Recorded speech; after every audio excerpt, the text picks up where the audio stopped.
We're ready to proceed. We are, I think we have a stipulation on exhibit 10, the defendant's interview. And so we'll enter that in front of the jury when they come in. All right. So I was the one yesterday when they, it's several hours long, and I want to look at it overnight. That's fine. I reviewed it and asked if you'd like to. All right. Okay, bring the jury, please.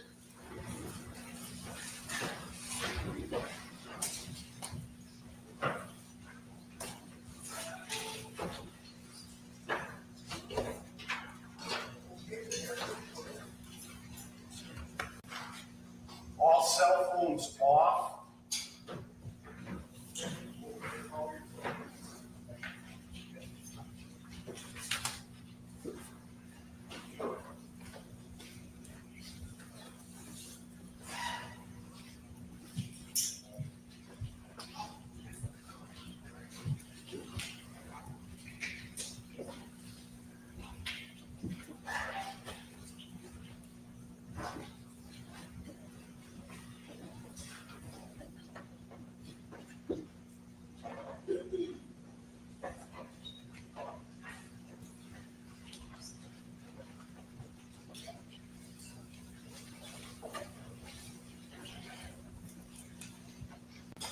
You may be seated. Good morning. Good morning. Again, we all appreciate how prompt you guys are. We really appreciate it. Mr. Norton. Judge, we had some discussion about People's Exhibit 10 yesterday. Mr. Clovis wanted to review that overnight.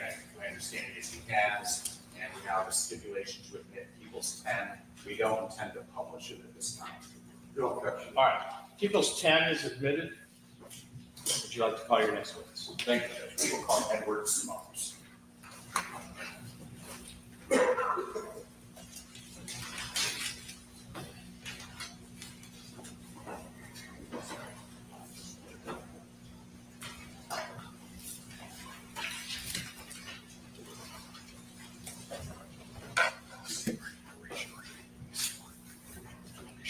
Right in. Do solemnly swear or affirm the testimony you're about to give in this matter before the court shall be the truth, the whole truth, and nothing but the truth, so help you God. Sir, bring this one. Watch your step. Make sure the chair doesn't roll. So I know this is intimidating, and I can see that you're soft-spoken, so you just kind of have to lean into the microphone, okay? Yeah. Would you state your name, please? Edward Smothers. Would you like some water? No. All right. You're going to have to definitely scoot up closer to that. Go ahead. Thank you, Judge. Ed, how old are you? 14. Okay. Were you 14 on April 20th of last year? Yes. Okay. Do you remember on April 20th of last year going to a birthday party at the Swan Boat Club? Yes. Who did you go with? Mariah. Mariah Dodds? Yeah. Just right into the mic, Ed. Okay. Who is Mariah to you?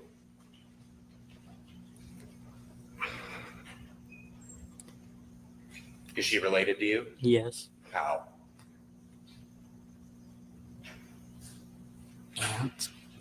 Aunt. Pardon? Aunt. She's your aunt? Yeah. Okay. Do you remember being at the party? Yes. And what did you do while you were there?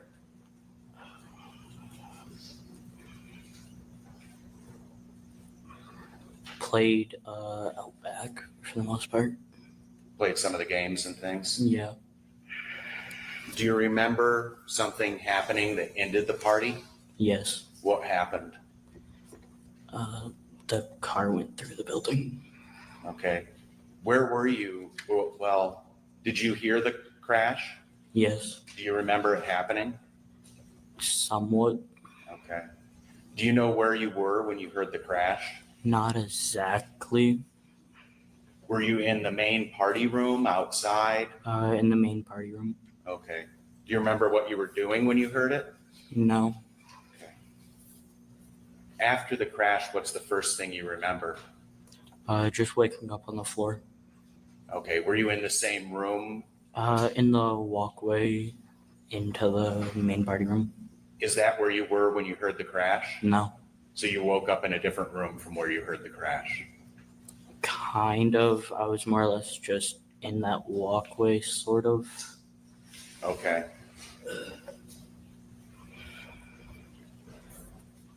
Once you woke up, you called it a hallway, like a breezeway? Yeah. Yeah. Okay. What were you doing what's the first thing you remember after you heard the crash? Just looking around. And how did you feel? After that, I just stopped thinking and started to panic. Okay. Could you walk? No, Okay. Could you stand up? I didn't try because it hurt too. Okay. Sure. What hurt? My leg. All right.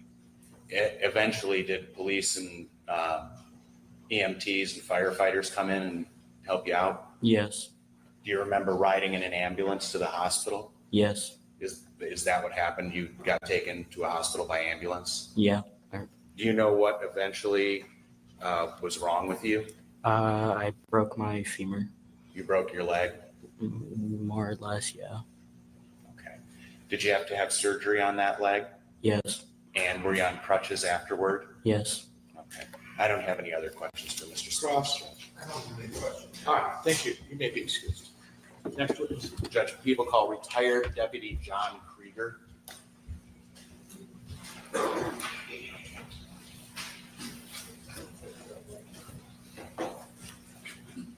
Do you solemnly swear or affirm that the testimony you're about to give in this matter before the court shall be the truth, the whole truth, and nothing but the truth, so help you God? I do.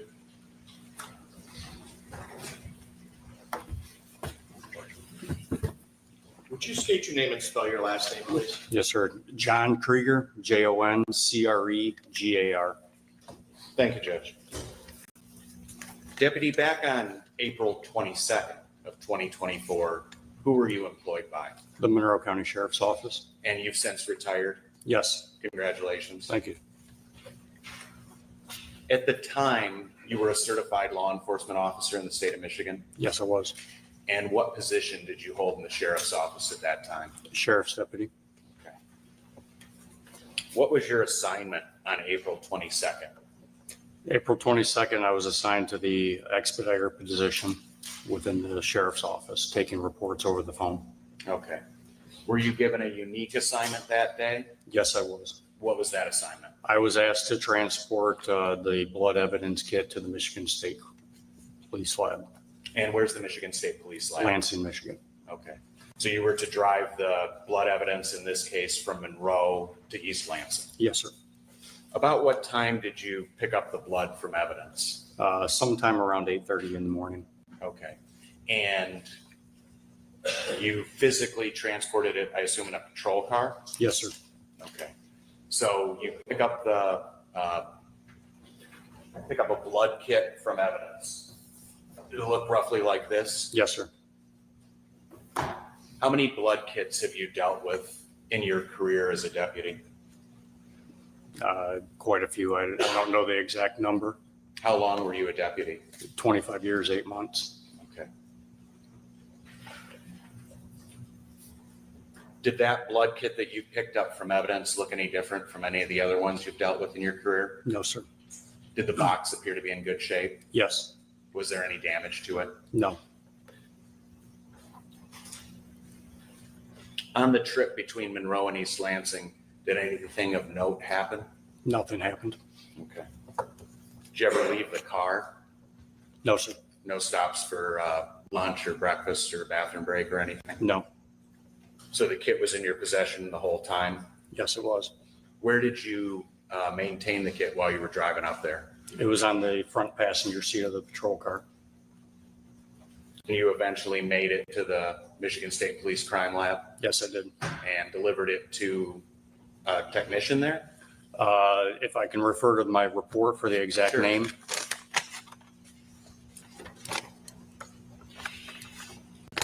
So I met with lab supervisor Samantha Bokamp and forensic technician Kathy Hepner, and I handed the kit directly to Kathy Hepner. Okay. And what time about was that? I want to say it was around 10:30. Okay. So about a 2-hour trip up there? Yes. Okay. Okay. No further questions for the retired deputy judge. Cross.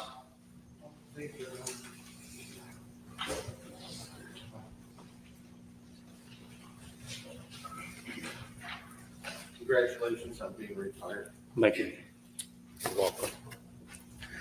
Deputy, when you were transporting this blood kit, did you know whose blood kit it was? Yes, sir. Okay, did it have it marked on the kit itself? Yes. Okay. And do you usually transport them, or do you usually, in your experience, it be sent by mail? It goes usually by mail, but by the evidence coordinator. Okay, and this one was sent personally, was driven up there? Correct? Yes, it was. Okay. And what department with the state was it handed off to? It was handed directly to a lab technician at the Michigan State Police Crime Lab. And on the way up there, did you have it in any type of a container that would have had, like, you know, sometimes lunches have an ice pack or something in there to keep it cool or keep it cold? No. And do you know what the temperature was that day? Do you have any idea at all? I don't recall what it was. And then once you arrived, did you go there alone? Yes. And then after you took this 2-hour trip and you arrived there and you sort of handed it off, do you know what anybody did in front of you that you would have witnessed what they did with it? Not once I handed it to the lab technician. No, I don't know what they do with it from there. You get like a receipt signed? I checked it in. I signed in when I arrived there. Did you get a receipt from them? I don't believe so. Okay. And then you just you drove back to the station and carried on as a normal day, correct? Yes, sir. Okay. I don't have any other questions. Any redirect? No, thank you, Judge. May this witness be excused. Yes. Thank you. Next witness. Judge, people call row one.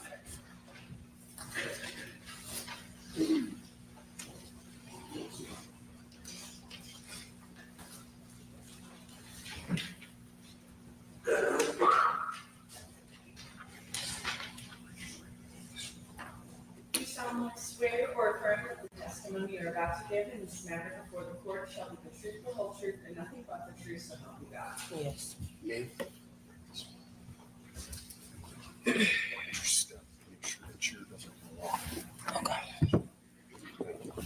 Could you state your name and then spell your last name for us? Yeah, Roe Mundy, M-U-N-D-Y. Thank you. Thank you, Miss Mundy. Miss Mundy, what do you do for a living? I'm a phlebotomist. And could you tell the jury what a phlebotomist is? Oh, I draw blood. Like, that's really In a hospital setting, in a doctor's but medical. office? in a hospital. And yeah, outpatient, all the above. Yes, whatever paramedic asks, that's where I go. Okay. Who do you work for? Paramedical And generally out of Toledo? out of Toledo. How long have you been a phlebotomist? Over 10 years. Okay. What does one have to do to become a phlebotomist? You go to school I went for a year. Some people go for less than that. Okay. And yeah, when you get certified, you take a test and you get registered or certified. I got And- registered. And you took that test and you got certified? I got, registered. I'm under the state, yes. And that was some 10 years ago? Yeah, almost 15 years ago. Okay. And that certification has been in good standing this whole time? Yes, because I'm still working, so I stay under the regulations, correct? Okay. Do you have to recert every so often? You take continuing education. Okay. So you need so many CE credits a year? Every month you take them. You take it certified to keep you in good standing. And you've done that throughout the length of your career? Yes. Is that Yes.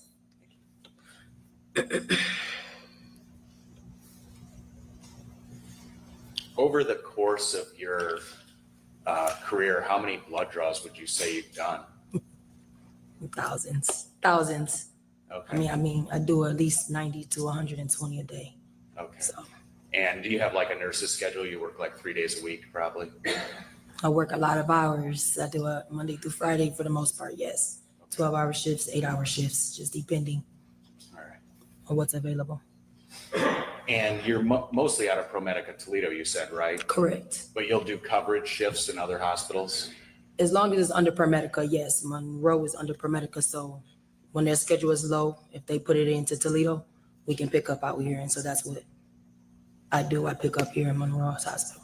Is that what happened on April 20th of last year? Correct. Yes. You were working in ProMedica Monroe. Yes. Through the course of your employment, did you encounter the defendant, Ms. Chidester, in this case? Yes. Why did you encounter her? It's called a legal draw for ProMedica. And we had to come down to the emergency room and draw whatever. When they call, they call it a legal draw. So we just come down and the deputy is there and then we draw the patient Okay, that's why I encountered her. all right. What's the difference, if you know, between a legal draw and a regular blood draw? Well, it's just deputies is there, is present. Any other draw, I don't have to have a nurse unless it's like a combative patient or something. So that's the difference. Okay. Our officers is present. Is there other paperwork that you fill out for a legal draw? Yes, it's a whole checklist that we have to fill out. And did you do that in this case? Yes. Where do you get the checklist? Well, when I come down, it's already there, but I believe that the nurses give it to the deputy or the deputy already has it. Okay. I'm not really positive. They already have it on the station for me. Okay. So the checklist is supplied to you. Correct. You fill it out. Correct. Okay.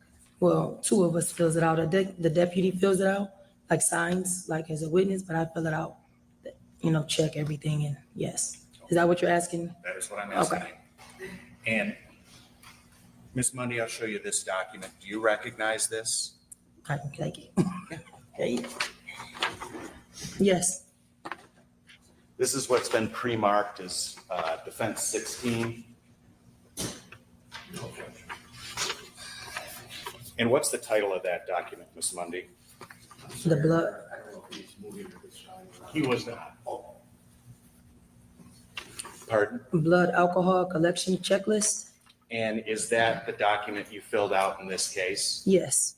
Yes. And that's your signature on there? Yes. Okay. At this time, people would have moved to admit the blood alcohol collection checklist as People 16. Okay, you said Defense 16 previously. You mean People 16. Oh, yeah, I do Okay. mean that. All right. Well, fine. Okay. All right. People 16 is admitted. So, Ms. Mundy, could you describe for the folks on the jury, what's the procedure for doing a legal blood draw? So I go through this checklist and verify the officer.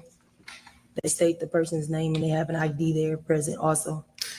And then the witness or the patient I'm drawing is who they either say yes or the officer says yes, this is who the person is because they have the ID. And then So the first step is you verify Who with the the patient officer is. that the Yeah. patient that you're drawing from is who the person they want you to draw from. correct. And And the then, officer says something to the patient. Well, I consider it the patient, but yes. gotcha. And they identify the patient for you.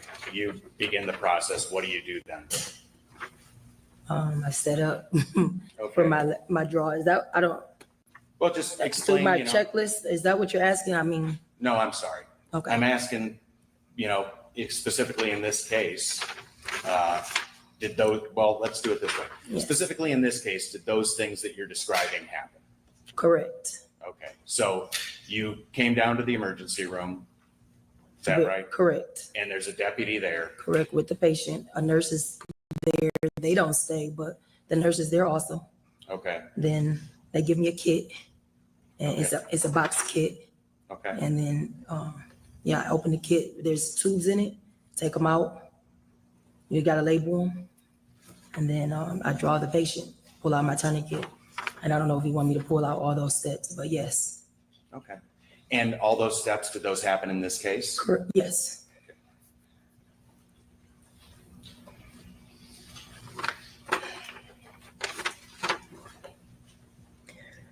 Do you recall the time of the blood draw in this case, Ms. Mundy? No, I mean, if I look back at the document, but Can you look at the, yes, it says 1835, which means 6:35.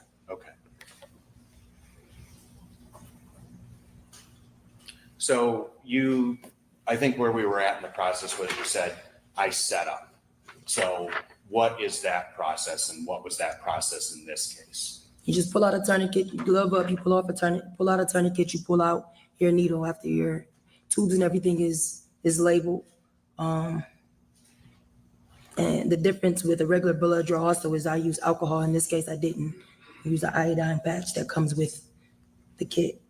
So you do that. I have the iodine and then I have the gauze. I go over to the patient, I draw the patient. Okay.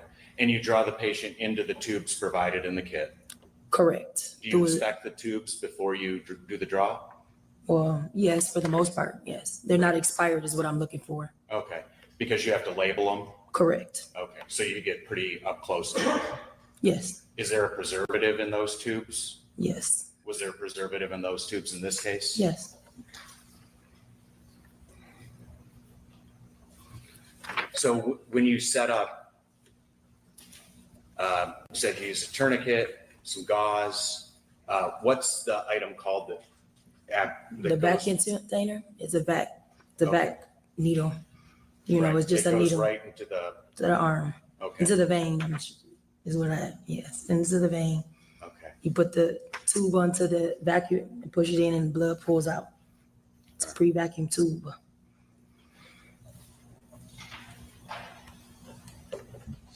That piece of equipment, in this case, was that sterile? Yes, How comes do you out of a know? package. You open a package every time. If anything's open, we discard it. You know, so yes, it comes out of a package tube, a package. Okay. Open it and pull the needle out. Before I draw, I take a lid off of the actual needle. And that's not until I'm ready to actually draw the patient. Okay. So that's a sterile instrument that comes out of a sealed package, Correct, and that's what happened in this case? yes. And you already said you cleaned the I'm gonna say it wrong. The patient's arm, Yeah, with- with iodine. yeah, but the location that I was gonna draw it, correct. So once you're all set up, you set up the patient for the draw. What do you do? Tie the tourniquet, Okay, Yeah. and then what? yep, feel for the vein. Once I know, I wipe the patient's arm in this, and then I draw the blood. Put the needle in, put the tube on, and the blood pulls out. What do you mean by pulls out? It sucks, it's a pre-vacuum tube, so it sucks into a needle, so it comes. So in other words, you've got the contraption set up on the arm. It's a tube with a vacuum in it. Yes, the tube is correct. And so when you place the tube on the needle, It shoots into the, it just fills. yes, And did that happen in this case? yes, You put the tube on the needle and it just filled. yes, it fills up, correct. What does that tell you about the vacuum? That is a seal, nothing's broken, there's no fault in neither the needle or the tube itself. So if you put a tube on there and it didn't fill, what would that tell you? It means it's not vacuumed. Would you use that I wouldn't tube? use that, they would have to give me another tube at that point. Start the draw over, pretty much. Gotcha. But in this case, the tubes just Everything filled. filled. There's 2 tubes that was needed to be filled, and both tubes filled with no problems. And you did that for 2 vials. Correct. And then you testified earlier that there's a preservative in that tube. You saw it in this case. Correct. And what do you do to the tube in relation to the preservative once the blood is drawn? You invert a few times. Like you don't sit there and do this. You just invert it, back and forth, so it all is mixed in. Okay. Did you do that in this case? Yes.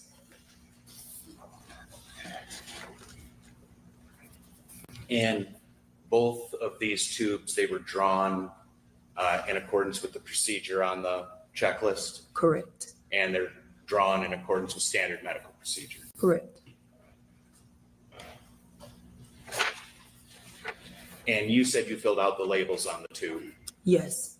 After you get done, you take a look at the labels and you confirm that. Correct. And those were both, in this case, labeled with the name of the patient, Yes. the date, date and time. And your initials?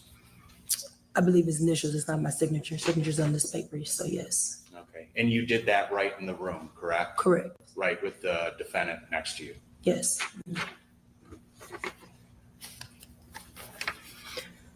So you get called down to the ER. You don't work down there all day. No. Is there a physician in charge of the emergency room Yes. at ProMedica Monroe? Yes. And was there a physician in charge that day? Yes. Once you've done the draw, you've inverted the tubes, you've labeled the vials, what do you do with them then? You put them back into when you pull them out of the box, there's this, compartments that you put them in so they don't crack to each other because they're glass tubes. Right. So I put them back in that, put them back in the box and give them to the deputy. Well, actually, I don't put them in the box. I just put them and they put it in, the deputy puts it in the box. Okay, that's Just to generally how you do it. verify everything is correct too. A second check, I guess. But yes, So I'm sorry, we were talking over each other. You give them back to the deputy, I think you said, so the deputy can verify everything's correct as Correct. well? And is that what happened in this case? yes. After you gave the vials back to the deputy, what did you do? I go back to, That Yeah. concluded your contact with the defendant in this Correct. case? yes, And you didn't have anything else to do with her? no, Haven't seen her since no, until today? yes. Do you recognize the patient from that day here in the courtroom? I do, yep, Okay. Did you point her out for the court? yeah. Parties stipulate that this witness has identified the defendant. And I'll take that back from you, Ms. Mundy. Thank you. And Judge, I don't have any further questions for her. Cross. Thank you.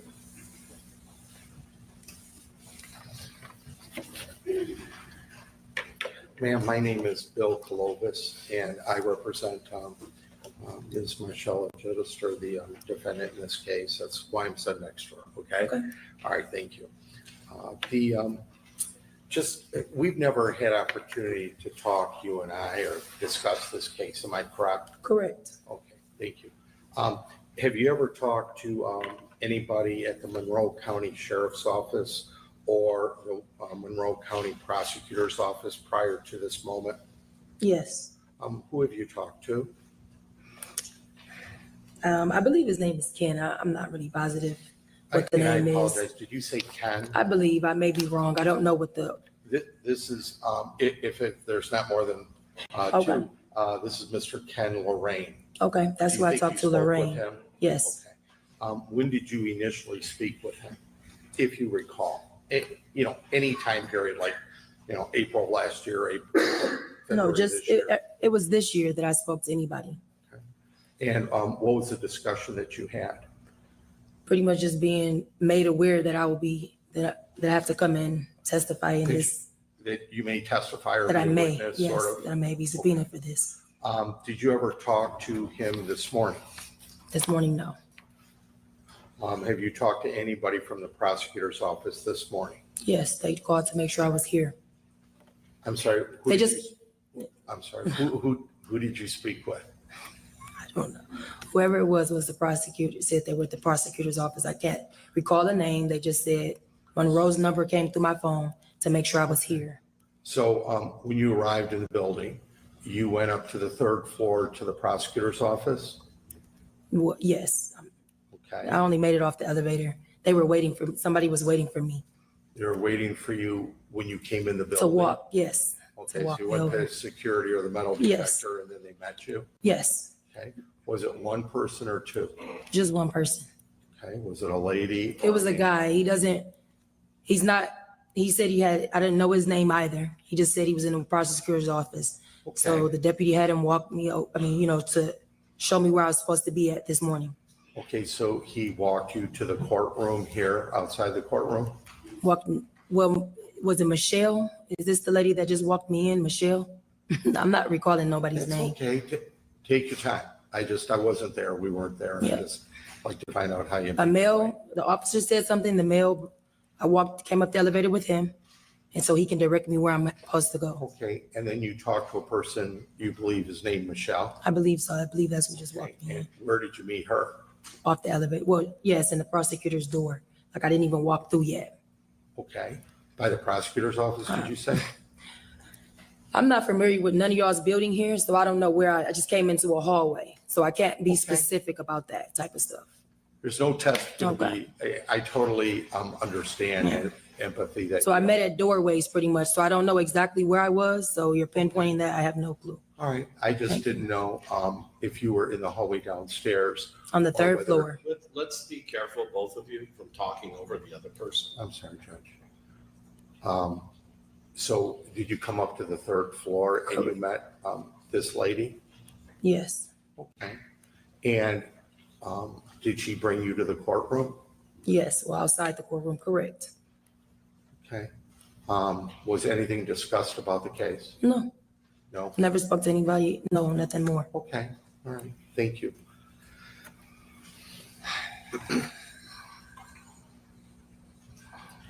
Now, you stated that you work for the hospital, correct? Correct. And you still work for the hospital, correct? Correct. And then there's two types of blood draws. You said a regular blood draw, and then what is the other, a legal blood draw? It's called a legal blood draw. Okay, and you in your profession can do a legal blood draw, or at least the hospital wants you to do the legal blood draw, am I correct? Yes, I can do them. Correct. Okay, and then do you do regular blood draws? Or do nurses do that? I'm going by my memory as to what you said earlier. Yeah, I draw the patients, the regular, only difference is regular is they're inpatient or outpatient, you know, or they're in the emergency room, or the difference here is that a deputy is present in the room. That's the only Okay, difference. They're all blood draws. I'm a little bit confused. I'll just ask you. When somebody gets brought in with a deputy or a legal blood draw, you handle those type when you're working. Correct. And if it's a person that's getting medical treatment, a nurse, registered nurse, whomever of a nurse does those blood draws. Correct.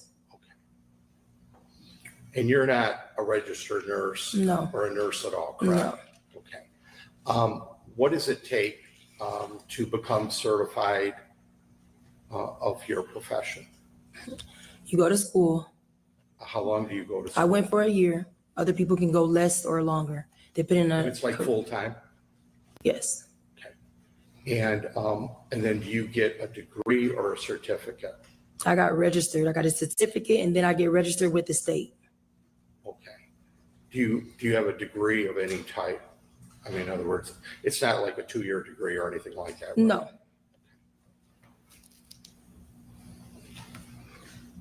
And you received that certificate or license about, did you say 10 years ago? Yes.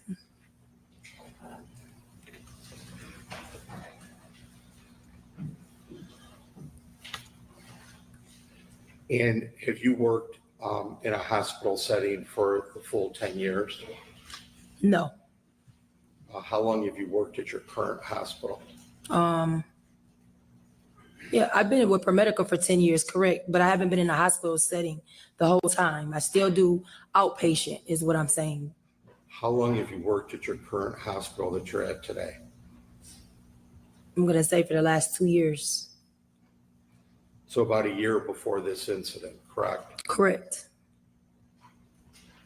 And do you work sort of a little bit hand in hand with nurses? Yes. And they've got the blood put away? They have blood for patients. Do you know where they keep that? No, You have no. no I idea? put it, no, we send it to processing.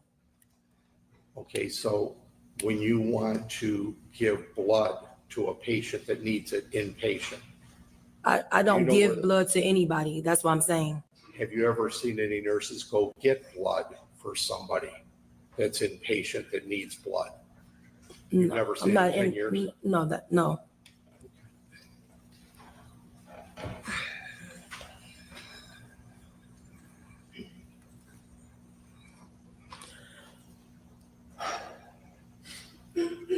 Do you remember, this happened April 20th of last year, 2024. Do you remember all the details of this specific incident of you working and drawing blood with my client? For the most part, correct. How many times do you think you've drawn blood in your profession since the 20th of April, 2024? At least over 5,000. 5,000 within the since- year, correct. Okay, 5,000 since April 20th of 24. Of 24, at least. That's amazing. I made a comment, but it's amazing. 5,000. And you remember each and every single one? No,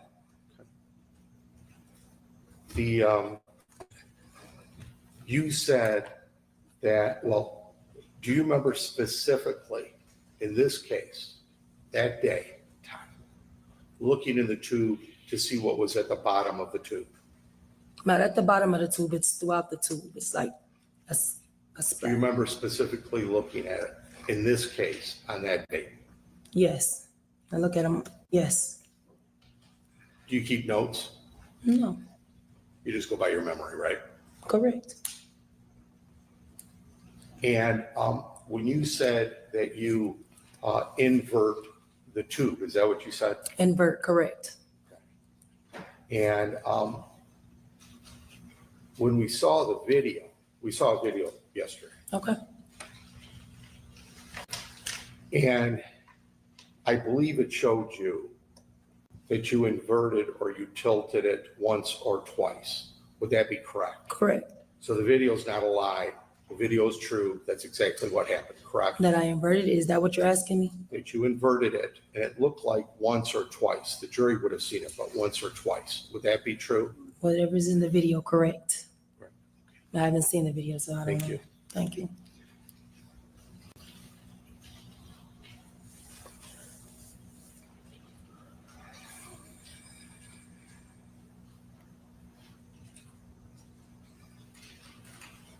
Why is it that you don't do blood draws for inpatient people? The emergency room, I do it for inpatient. I don't do it for the emergency room. You do it for the emergency room. I thought No, that, let me just, you stated earlier, if I heard it correctly, was that only when there's a legal blood draw, an officer comes in with somebody with a warrant search, that's when you do a blood draw. Is that correct? I do a blood draw in the hospital. I do inpatient, right? When they call, I come down to the emergency room because that's where they're at. I don't do emergency room. There's a nurse in there that does that. I'm a little bit confused. I apologize. Please don't get upset or nervous or mad. You said that you only do blood draws when it's a legal blood draw and an officer is involved. Is that correct? That's considered a legal draw, yes. Is that correct? Yes, Okay. Now, there's other blood draws in the hospital, correct? correct. Whether it be emergency or on the third floor, somebody in there, right? Yes, Okay. Do you do blood draws to other people other than the legal blood draw? yes. Okay, because I thought earlier you had said you only do legal blood draws and nurses do the other blood draws. Am I wrong on that? The nurses do the emergency room blood draws. I do inpatient at the hospital. So I do the people on the floor and the actual floors. I do not come into the emergency room. The only reason I come into the emergency room is for a legal draw or for a patient that a nurse cannot get. Other than that, the nurse gets their own blood in the emergency room. Okay, so you don't just do legal blood draws, you do blood draws all the time everywhere. Yes. I totally misunderstood and I didn't mean to get you worked up.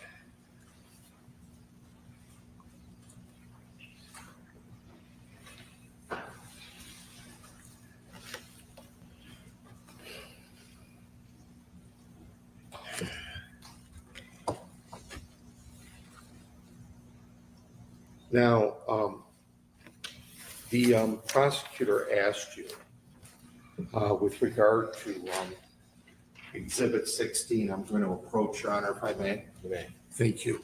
I'd like for you to look at that, please. Have you had a chance to review it?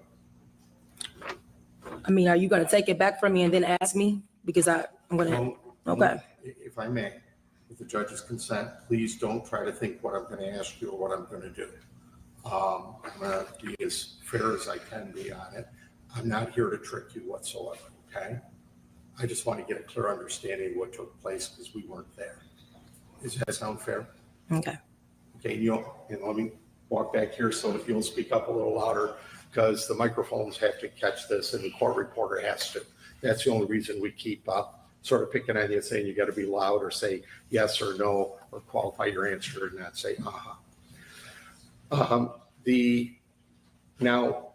where on that sheet does it say that you are working under or performing this blood test under a doctor, a DO or an MD?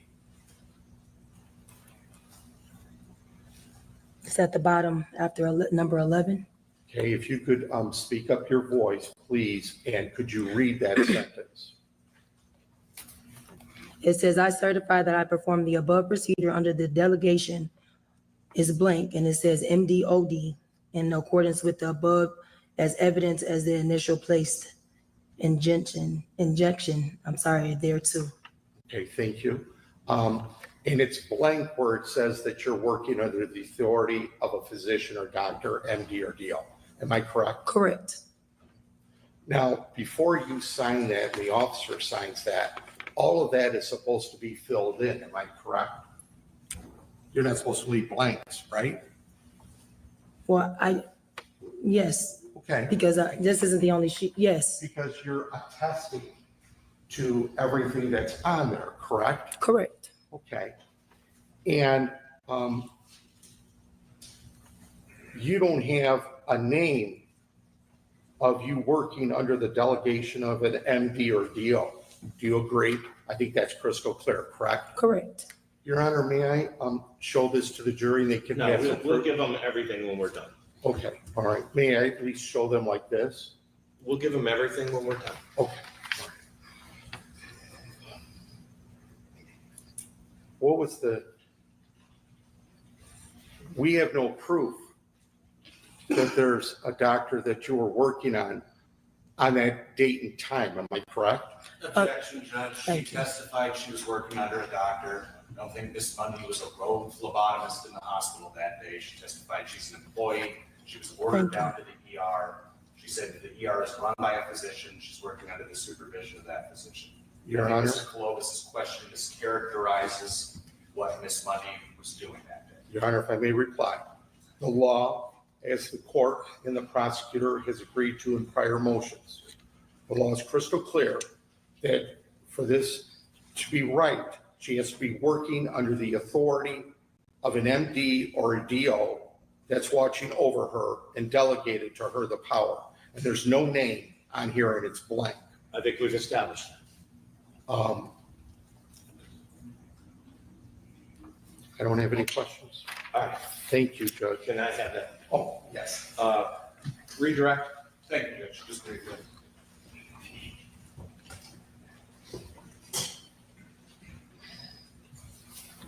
Good morning again, Miss Mundy. Good morning.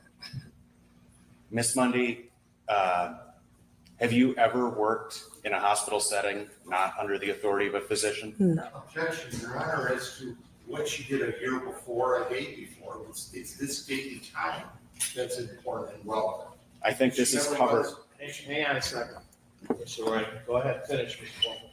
Oh, if she runs a red light every day, that day doesn't mean that she didn't run a red light or she did run a red light. We don't look at those days. We look at what's relevant, and that's this date and time. Response. I think this date and time that we're talking about is covered in ever. I agree. The objection is overruled. It's a procedural issue. Go ahead. Miss Mundy, Yes. in your 10, 15 years of doing this, your thousands of blood draws, have you ever not worked under the authority of a physician? No. You've always worked under the authority of a physician. Correct. Were you working under the authority of a physician this day? Yes. Did you forget to write his name or her name on that blood collection checklist? No. because I'm not sure who the MD or OD is in the ER? in the ER, Because you're called down. because from a I'm called different down floor. to that department. But do you know, in your personal knowledge, for a fact, that there is a MD or DO running the ER? That's running the, yes, You know that as you sit here today? yes, Okay. Is that the only piece of paper that's filled out for the hospital? For a legal draw? yes, from my end of it, correct. Okay, but are there other documents that the hospital fills out? I'm gonna say yet, I really can't answer that because I'm. Okay, that's fair. It was kind of convoluted. I don't know. Yeah, I stand a little bit closer. Sure. Thank you, Judge. Are there other documents that the hospital fills out as it pertains to a legal blood draw? Yes, Are there Yeah. other documents that you've seen deputies fill out as they pertain to legal blood draws? yes, when I leave am I able to Yes. elaborate? When I leave, they're still filling out paperwork. I don't know what that paperwork is, but there's still paperwork from being filled out, not for this specific, that, you know what I'm saying? It's not for the tubes or any of that. It's only for whatever on their end of it, correct? Gotcha. Do you know if any of those documents would contain the supervisor's name? Yes, I'm sure they would. Okay. Objection, Your Honor, his kidneys reopening is correct. The issue was the doctor and the signature or lack thereof. It's a proper question for redirect. The objection's overruled. And just one more issue, Ms. Monday. Mr. Clovis asked you a couple times about inverting the tubes, 1 or 2 inversions. You've done this, you testified thousands of times. Correct. Do you have kind of a typical way that you invert a tube after you do a draw? Yeah, you just do this. Just like With that the hand tube? motion back and forth? Okay, no further questions. If I may, Your You Honor. may. Thank you, Judge. Ma'am, just for the jury and the judge, you don't know who the DO or MD, if there was any, that you were delegated the power to do it on that date and time. I believe you said, no, you don't know. Is that true still? I don't know the name, correct. Okay. And when the prosecutor just asked you about moving the test tubes after the blood is in or been put in, inverting, the video showed you did it once or twice. And you said already that's correct, the video. Is that right? Yes, Okay. Because Well, just Judge, now, I'll object to that because she said she didn't watch the I didn't see video. the video. So he's, Hang on a second. You just are going to be quiet. so I don't think she can testify to what the video shows. I She think can what the testify video she said she did. All right. Go ahead. Judge, if I may, certainly the jury saw what took place. And that was my point. How many times it was inverted Okay. is up to the jury. She did not see the video. She does not know. I agree, Judge. All right. Thank you. All right. Nothing further. All right. May this witness be excused. From the people, yes. Thank you. Next witness, please. Judge, people call Kathy Hepner.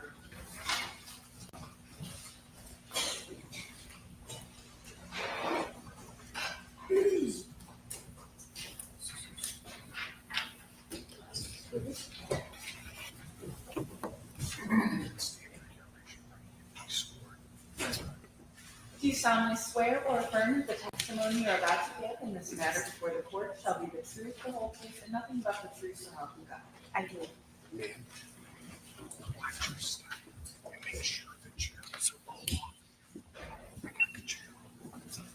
Would you state your name for us and spell your last name, please? My name is Kathy Hepner, Kathy, last name Hoeppner. Thank you. Thank you, Judge. Ms. Hepner, where do you work? I'm a forensic technician assigned to the Michigan State Police Lansing Forensic Lab. Pardon on the last part? Sorry, I'm assigned to the Forensic Science Division Lansing Lab. Okay, Lansing Lab is what I missed. To be a forensic technician at the forensic lab, what kind of education does one need? It requires an associate's degree in a hard science such as biology, chemistry, like that. Do you have an associate's degree in a hard science? I have a bachelor's degree in biology from Central Michigan University. How long have you worked at the crime lab? I have worked there since August of 2023. And Ms. Hepner, did you prepare a curriculum vitae and give it to the prosecutor's office in this case?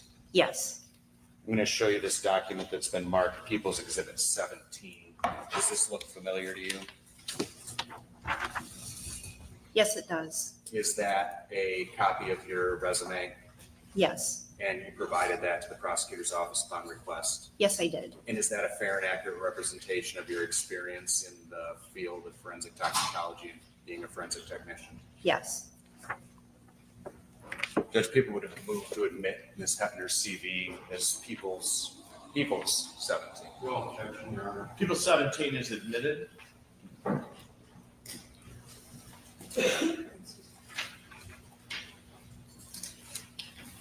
So Ms. Hepner, what does a forensic technician do? in the toxicology unit, a forensic technician is responsible for receiving, opening, cataloging the tox kits that are received daily in the lab. We also assist the scientists perform ancillary duties such as preparing reagents, stocking supplies, emptying biohazard duties as needed. Okay.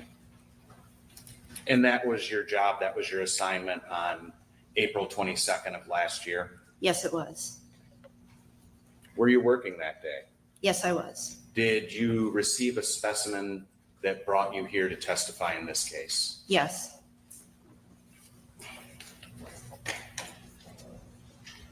How was that? How did you go about receiving that specimen? That specimen was a personal delivery. Deputy Krieger drove the specimen to the lab. When he arrived at the lab, the front desk staff notified the tox unit that he had arrived. Ms. Beecham and I went up to the front desk, and a hand-to-hand delivery was done directly from Deputy Krieger to myself. Okay. Do you know about what time that delivery occurred? That was at 10:24 a.m. Is there a protocol in the forensic crime lab for the receipt and documentation of evidence? Yes, we have a standard operating procedure. It is TX-PM 1.4 that covers all aspects of receiving, cataloging, logging in, transferring evidence. So roughly, as it pertains to this case, what is that procedure? Or protocol, I should say. So as I stated before, a direct hand-to-hand transfer was done. I then took the sample into the lab where I opened it, looked at the contents, cataloged the information. And then once I was done with all of those steps, Ms. Faust was already in the lab. So I then walked it directly over to her, and another direct hand-to-hand transfer was done at 10:39 a.m. Okay. Could you, just for specificity, clarify for the jury, what does catalog mean? So when I first took the kit back to the lab, I inspected it to make sure that it was sealed, that there was no damage, everything appeared normal. I opened the kit, I inspected the contents. The information that was included in the kit was entered into the laboratory information management system, which we call Forensic Advantage. The tests that were requested were assigned. The kit was, the evidence and the paperwork was all assigned a unique lab identifier that stayed with that evidence and that paperwork throughout the entire process. I guess that's about it. Okay. So I'm going to hand you well, first of all, do you recognize this item? I do. What is this? That is the standard toxicology kit. Have you seen these before? Yes, Many times? well over 1,000 times. I'm gonna hand you this. It has its kit seal in place, but that's been cut so that you can open it. So you received a kit like that, pretty much in that condition. Yes, And you inspect the box first, I assume, yes, and you open the seal. yes. And then what do you do? So I open the kit. Inside, there's some informational slips of paper. Typically, there are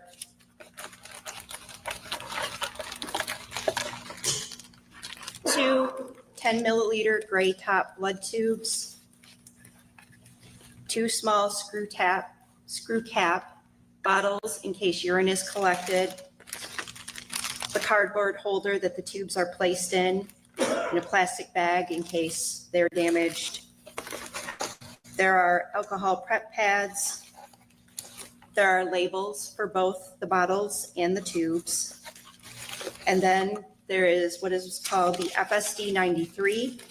This is paperwork that is filled out. There's 3 sections to it. The top section is for the investigating agency's information. The middle section is the subject information. And then the bottom portion is filled out by the phlebotomist and states the medical facility, date and times that the blood was drawn.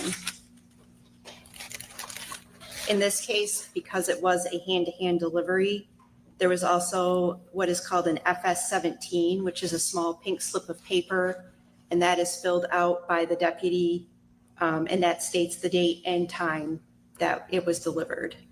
So that pink piece of paper, that's not in the kit. No, that That's is filled out separate. by the deputy delivering it. Yes, So the way this kit is packaged, aside from some of the superfluous stuff, the urine containers and things like that, is that roughly what the kit looked like in this case? yes, And did it have an FSD 93 with it? yes, it did. And was that filled out? Yes, it was. Were the tubes labeled? Yes, they were. And what do you do in regards to the labels on the tubes with the FSD 93? I compare the information on the tubes to the information on the FSD 93 to make sure that everything matches. If there is any discrepancies, those are noted in the case comments. And if information is missing or doesn't match, we will reach out to the investigating agency.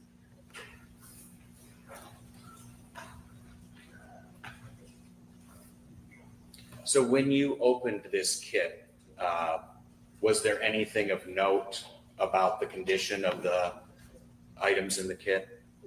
No, no incongruities were noted. Everything appeared to be normal. No blood had leaked, the tubes were intact. Yes, And I think you already testified to this, but just to clarify, were the tubes labeled properly? yes, they were.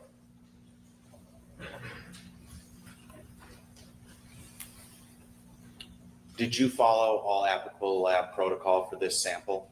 Yes, I did.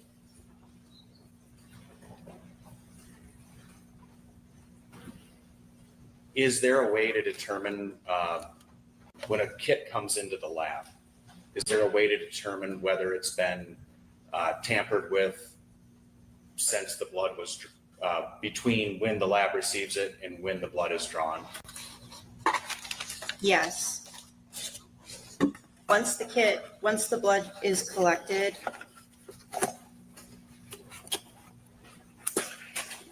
the officer places what's called the kit shipping seal on the box. That is typically initialed and dated. If the seal obviously is cut, or if you attempt to peel the seal off, it will leave a marking on the box that says void. Okay. And the kit you received in this case, was it still sealed? Yes, it was. And I think I already asked you, there was no damage to the kit. No, there was not.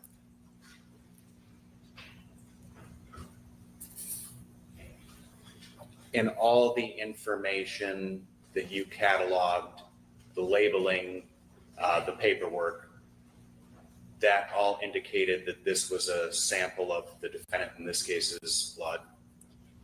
The information on the FSD 93 matched what was on the blood tubes. Okay.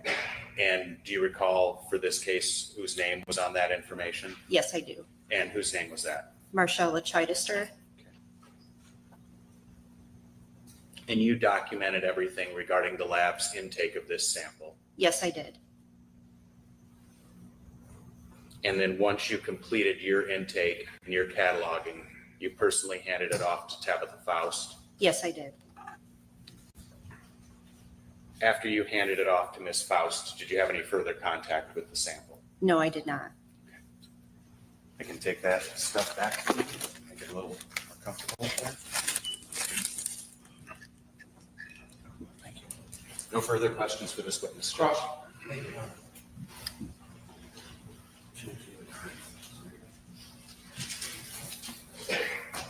Ma'am, my name is Bill Palovis, and I represent Ms. Chidester, the defendant in this case, okay? Yes. And I ask you, and you've done a great job, if you could keep your voice up then, okay? Okay. Thank you. You, at the time that you took a handoff or took this from the police officer and took custody of it, you had been working for the state of Michigan, that division, for about 6-8 months. Correct. And where did you work prior to that? Sparrow Hospital in Lansing, Michigan. And after the form was filled out, when this was handed off to you, this kit, you gave it to, who did you give it to? Once I was done logging in the kit, I did a hand-to-hand transfer with forensic scientist Tabitha Faust. Okay. And then did you see what she did with it? No, that was the end of my contact with the kit. Do you, is that solely your position back on the 20th of April last year, is to do these handoffs or receive things and hand them off to toxicologists? Yes. Do you work like a reception area, is it? Or, At the time, no, I was part of the toxicology unit. okay, all right.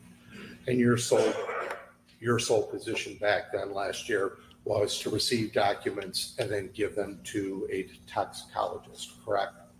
It was to receive toxicology kits that were submitted by law enforcement agencies. And do what with them? Open them, log in the information, and then typically samples would be put into storage. However, because this case was expedited, this was a direct hand-to-hand transfer. Okay. And when you say when things are put into storage, what is storage? It is a refrigerated, a walk-in refrigeration unit that is monitored daily. And is it important that it gets monitored daily? Yes, It's a walk-in refrigeration unit.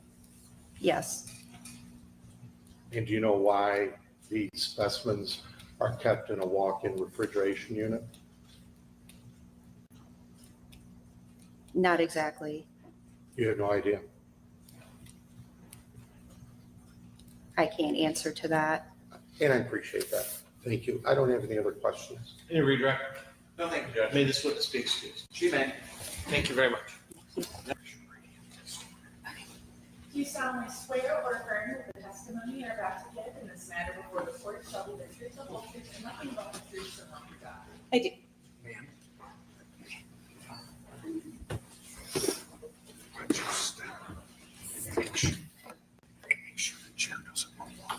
Yeah.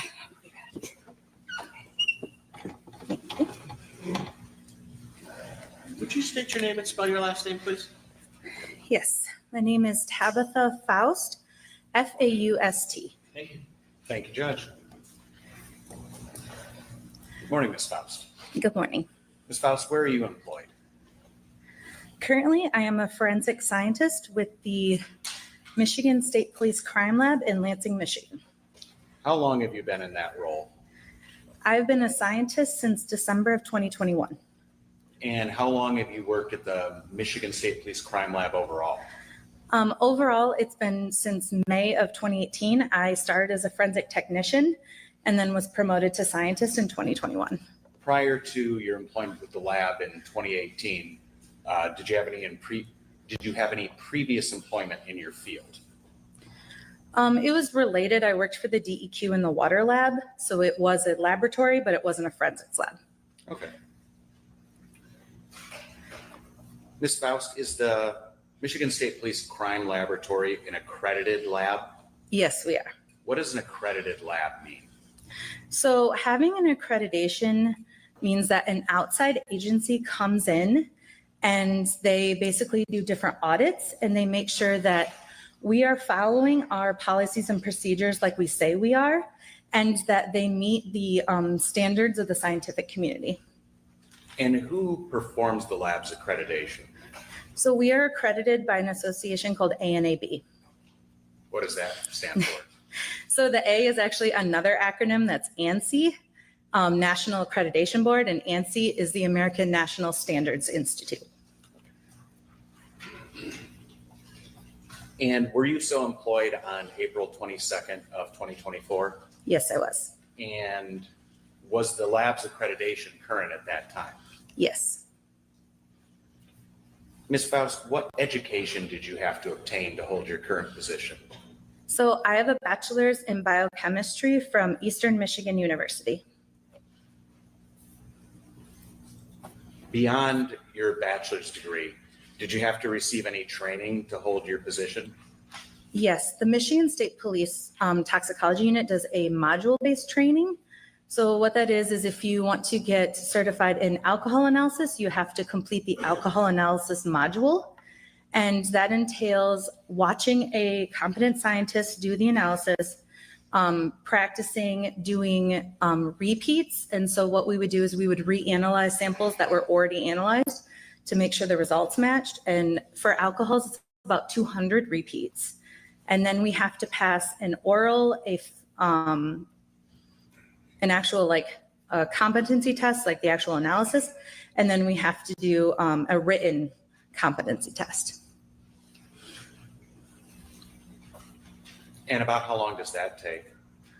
It depends on the scientist and the workload. And like for me, I was also still doing some of my technician duties. So I think for my scientist training, it took a couple months. Okay. And all those tests, the competency tests, the practical, the oral, the written, you were able to pass all those? Yes. Do you continue to receive training to hold your position?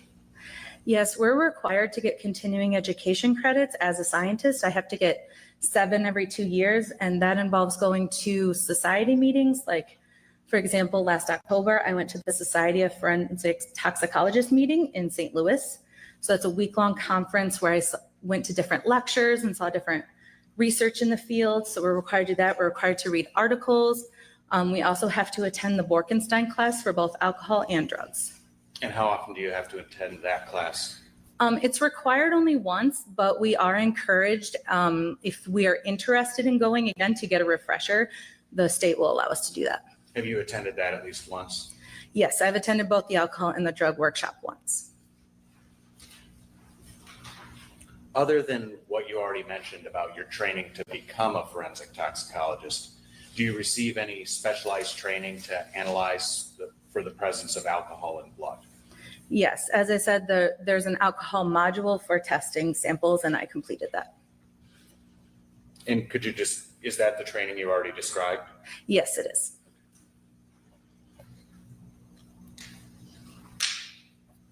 And outside of what you've already described, do you have any requirement to maintain your current position, to attend continuing education? Yes, as I said, we're required to do the continuing education, but we are also required to do proficiency tests every year. And what that is that an outside agency will send us a sample of blood with a known alcohol, but we don't know what the result is. And so we test it, report it to the outside agency, and then they let us know if we are correct with our results. And that's once a year you have to do that? It's once a year we have to do some form of proficiency test. because like I'm certified in multiple analyses, so I don't have to do every analysis every year. It's every 5 years for every analysis I'm competent in. Since you brought it up, what analysis are you competent in? So I'm competent in alcohol analysis, THC, our low dose or LC drugs of abuse panel, and our gabapentin panel, and our preliminary drug screen. Prior to the date in question here, had you ever tested a blood sample for alcohol? Yes. About how many times prior to April 22nd, 2024? I stopped counting after about 12,000. Have you ever testified before, Ms. Faust? Yes, I have. Have you ever been qualified as an expert in forensic toxicology in the state of Michigan? Yes, I have. How many times, if you know? I've been qualified as an expert 22 times. Is that all the times you've testified?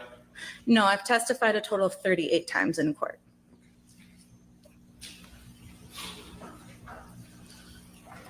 Ms. Faust, I'm going to show you what's been previously marked People's Exhibit 19. Do you recognize this document?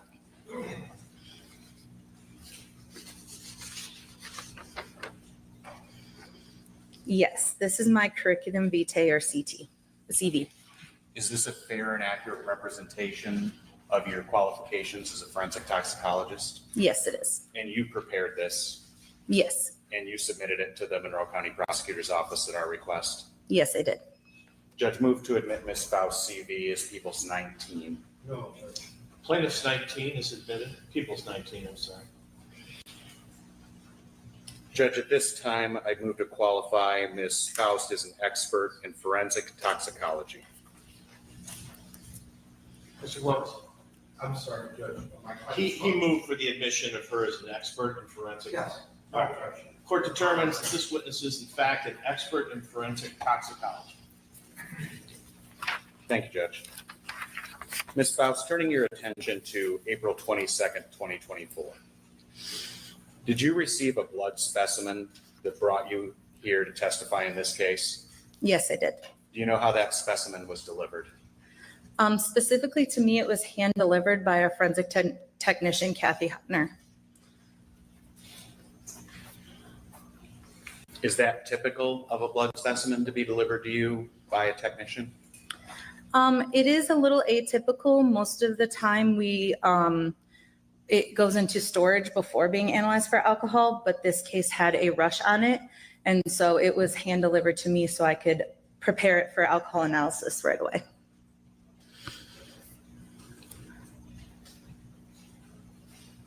And what was the nature of the specimen you received in this case?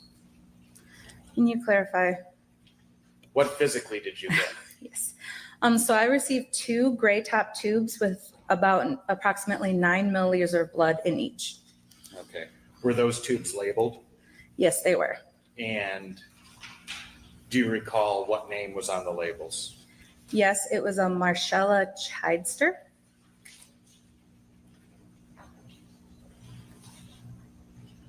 And did that match all the intake documentation with the tubes? Yes, it did.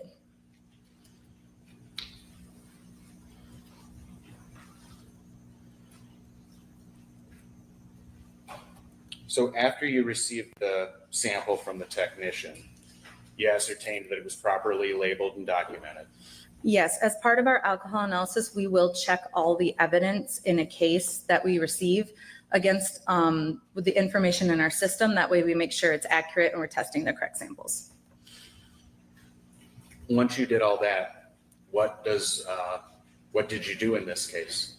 So in this case, after the tube check, I prepared the sample for alcohol analysis. And so to prepare a sample for analysis for alcohol, we take a small bit of blood out of the tube, about 50 microliters. We then mix it with an internal standard. We do this 2 separate times. So I will take 2 bits of blood out of the tube and put it into 2 separate vials. Those are then run on 2 different instruments. So we actually analyze all the blood samples 2 different times.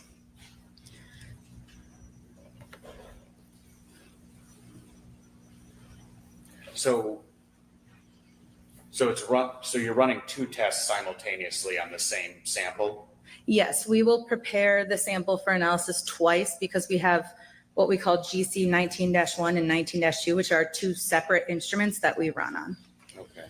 Those instruments, are those calibrated and tested prior to you running samples? Yes, I prepare a calibration curve with every alcohol batch I run, so it is calibrated every single run. Is there anything else to describe about the method the Michigan State Police Crime Lab uses to test blood? So the method itself is called headspace gas chromatography. And what that is the sample is in the vial is heated and the air above it is what the instrument actually samples. And it's run through a column, which is just a special tubing. That tubing then separates the compounds. We actually look for 4 different alcohols. And then the detector at the end will quantify and tell us how much of each compound is in that sample. And do you have experience using this method? Yes. How much? As I said earlier, thousands. So it's the same method every time? It is the same method every time. And all the experience you've gained with this method, this has all been at the Michigan State Police Crime Lab? Yes. Does the lab have protocols in place for this method? Yes, we do. And what is the protocol for using this method? So the protocol is named determination of ethyl alcohol in samples. And that protocol is used to try to standardize as much as possible how all the alcohol analysis that is done by the Michigan State Police is done the same general way every time. Why do you have that protocol? As I said, it's to standardize how the tests are run. There might be subtle differences between scientists, like if you're left-handed, then you're going to pipette with your left hand. But in general, the method and how the samples are analyzed are the same throughout the entire toxicology unit. And in this specific case, did you follow that protocol? Yes, I did. As best you can in layman's terms, can you describe further the method and modality you use to analyze the blood? So as I said earlier, it's headspace gas chromatography. So the vial is heated, the air above it is sampled. Our instruments actually have 2 separate columns. And so this is done in each instrument twice. And that gives us 2 results per instrument. So we do get a total of 4 results. We analyze for not only ethanol, we also include acetone, isopropanol, and I am blanking on the last one. Another type of alcohol? Methanol. That's what it is.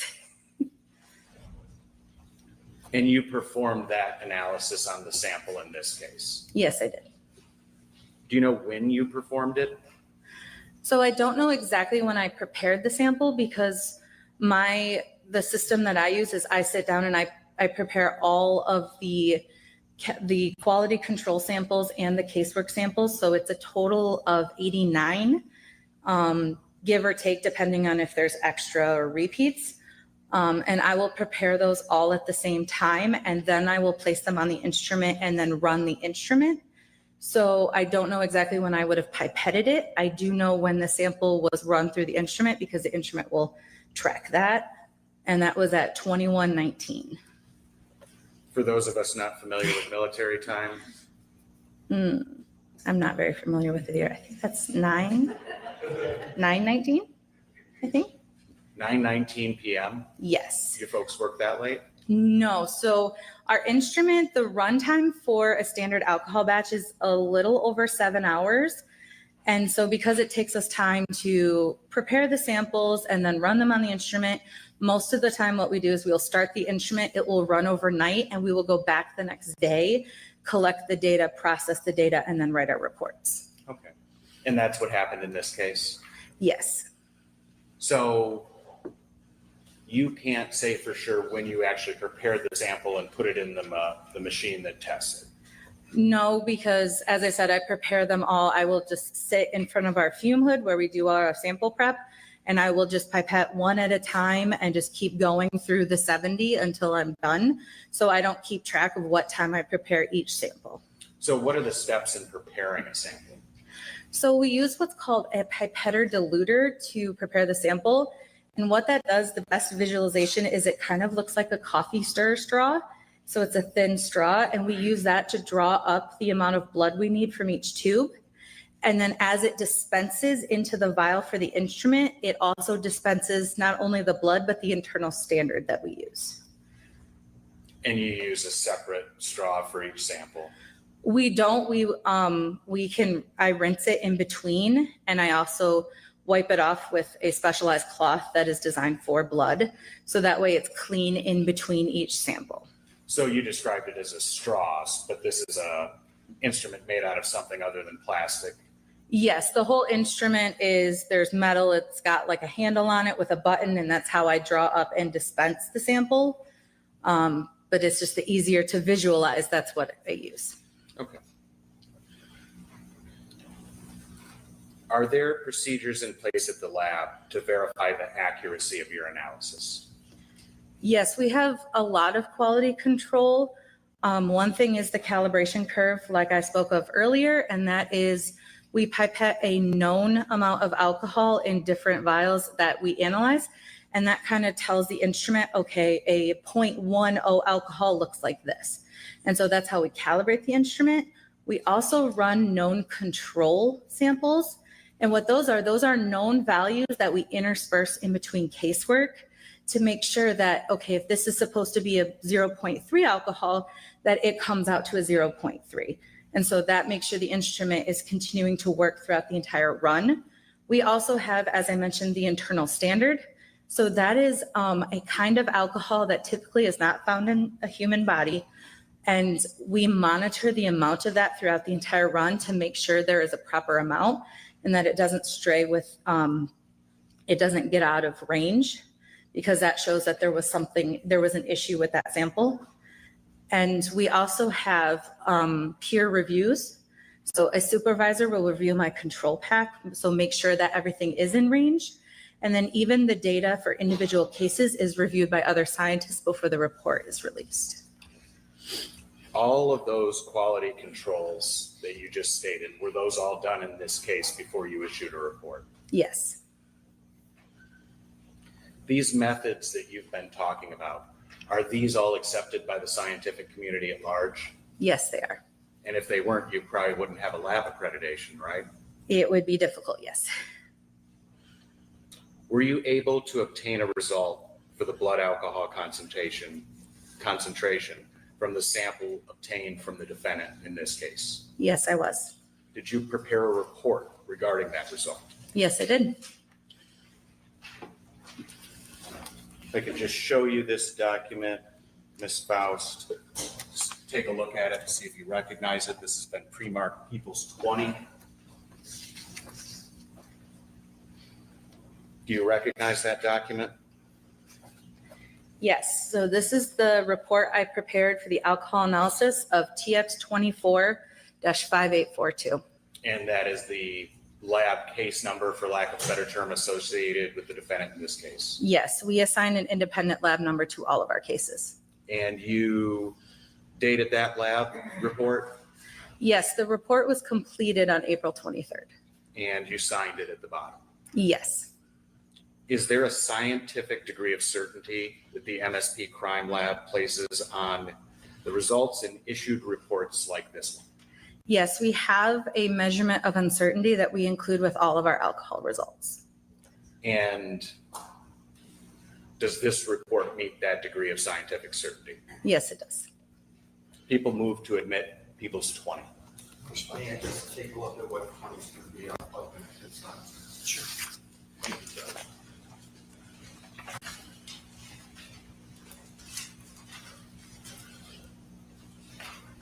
No objection, Your Honor, that's a report that you. People's 20 is admitted. And Ms. Faust, I'll hand that back to you. If you could just read into the record the results of that report that you obtained from doing a blood alcohol concentration analysis on the defendant's blood. So my result was 0.180 grams of alcohol per 100 milliliters of blood. So what folks would commonly refer to as a 0.18. Yes, Do you know what the legal limit for alcohol is in the state of Michigan when operating a motor vehicle? 0.08. Thank you, Ms. Faust.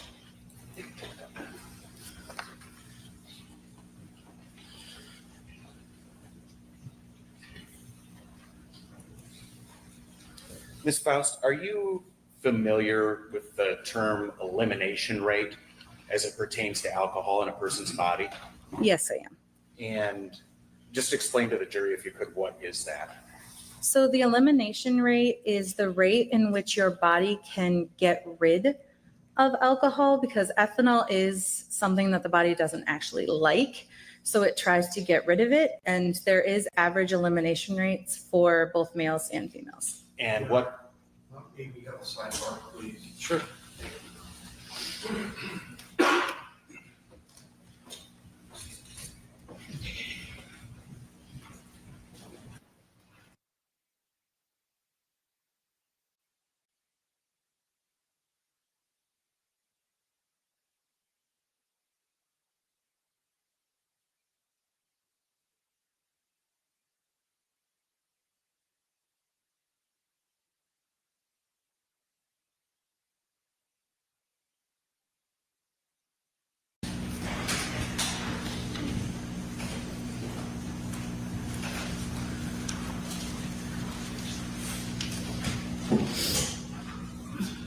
So did you conclude your answer that what elimination rate is in the body?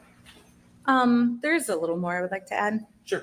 So the elimination rate is per an average person, but there's a lot of factors that go into it that can change it. Like if the person had eaten, the person's height, weight, things of that nature will affect the rate per an individual. So this is, but there's an accepted number in the scientific community for what an average elimination rate is. Yes, there is an average elimination. And there's one for men and one for women. Yes. And Ms. Faust, do you know what the average elimination rate in a adult female is? Yes, that is 0.018 And that's per hour? per hour as the average. But you can't testify specifically to what it would be in this case. I cannot testify to an individual's elimination rate, especially because it could change depending on the day. All right, no further questions for this witness, Judge. Cross.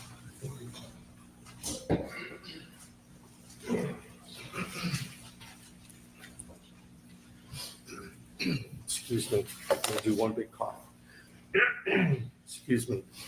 My name is Bill Colovis, and I represent the defendant, Marshella Chidester, that you've been talking about, or the results. Okay? Okay. And you've been speaking up wonderfully. If you could just keep that up for all of us and the recorder. Okay? Okay. All right, thank you. When you were talking about the elimination rate, for whatever reason, it's based upon, and I think you went through this, somebody's height, weight, did they eat, what did they eat, how long ago did they eat, and things like that, correct? Correct. There are many factors that go into it. All right, and to say a number would be almost, well, you would be guessing on a certain individual, right? Unless you took that all into consideration and figured out the best you could. As I stated, it's just an average that for an adult female. So it's just an average of many people over many studies. It could be somebody, weighing 200 pounds, somebody weighing 90 pounds, and they're just taking an average, correct? Correct. Okay. Somebody that ate, somebody didn't eat, taking an average, right? Correct. Okay, thank you.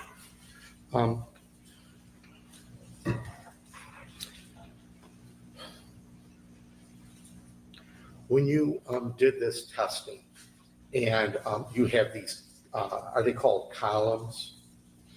When you do the testing, are they columns that it just measures different gases and the level of the gases, and then you can come up with, whatever the 90 tests or 30 tests are that come back? So the columns in the instrument that's what the sample goes through, and that separates out the volatile compounds. So then we can individually quantify all 4 that we're looking for. Okay, and I've seen some records, and that's, sometimes a little bit of knowledge is bad rather than a lot of knowledge. When you put this sample in, such as in this case, do you heat it up or no? So the instrument will automatically do that. The auto sampler takes the vial into the instrument. It's then put in a heater shaker that agitates it and heats it up. And then the instrument takes the air sample above the blood, and that's what gets analyzed. Okay. I didn't do well in science or chemistry in school. That's why I'm doing what I'm doing today. So just be patient with me.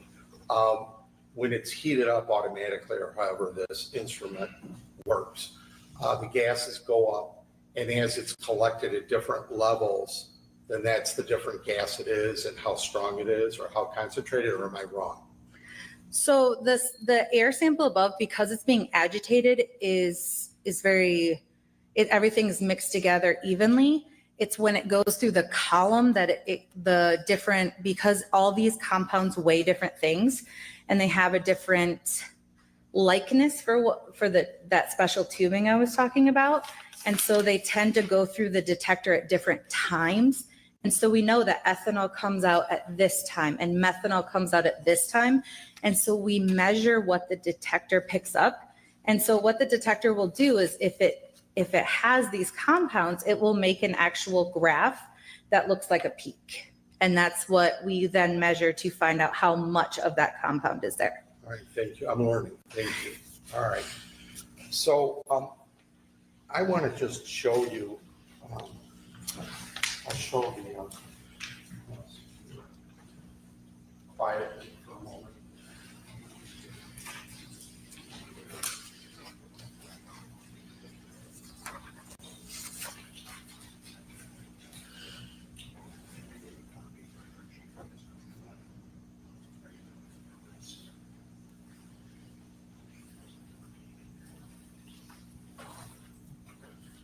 Ma'am, may I approach the witness, Sharon? Thank you. I was given this, prosecutor has a copy. Please disregard where I wrote state police in yellow highlighted. That's just, I did it for myself. But what it shows, and if you have a copy of this is what. All right. Oh, you got a nice little booklet. All right. Is this an exhibit? No, it's not an exhibit Not yet. marked. It's not, no, it's not yet. So what is the title of this so that we can identify it? What would you call this that it has? So those are the chromatograms from the instruments. Chromatogram. Okay. I'm learning, Judge. All right. Chromatograms. All right. What?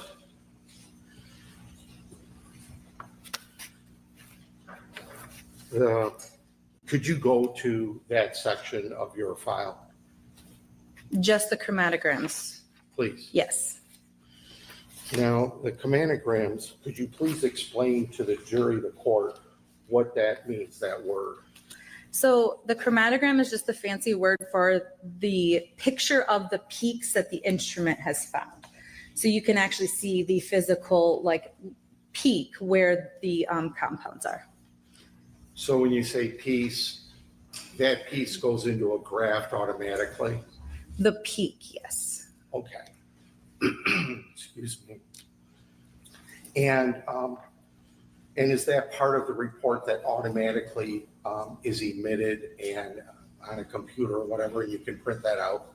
Yeah, so these are produced by our instruments, and it is what we use to then write our reports. And if you could please, I don't know what page, it says 1 of 2 and then it says this. Yes. Do you mind going to that, please? Yes. I'm at this page right here.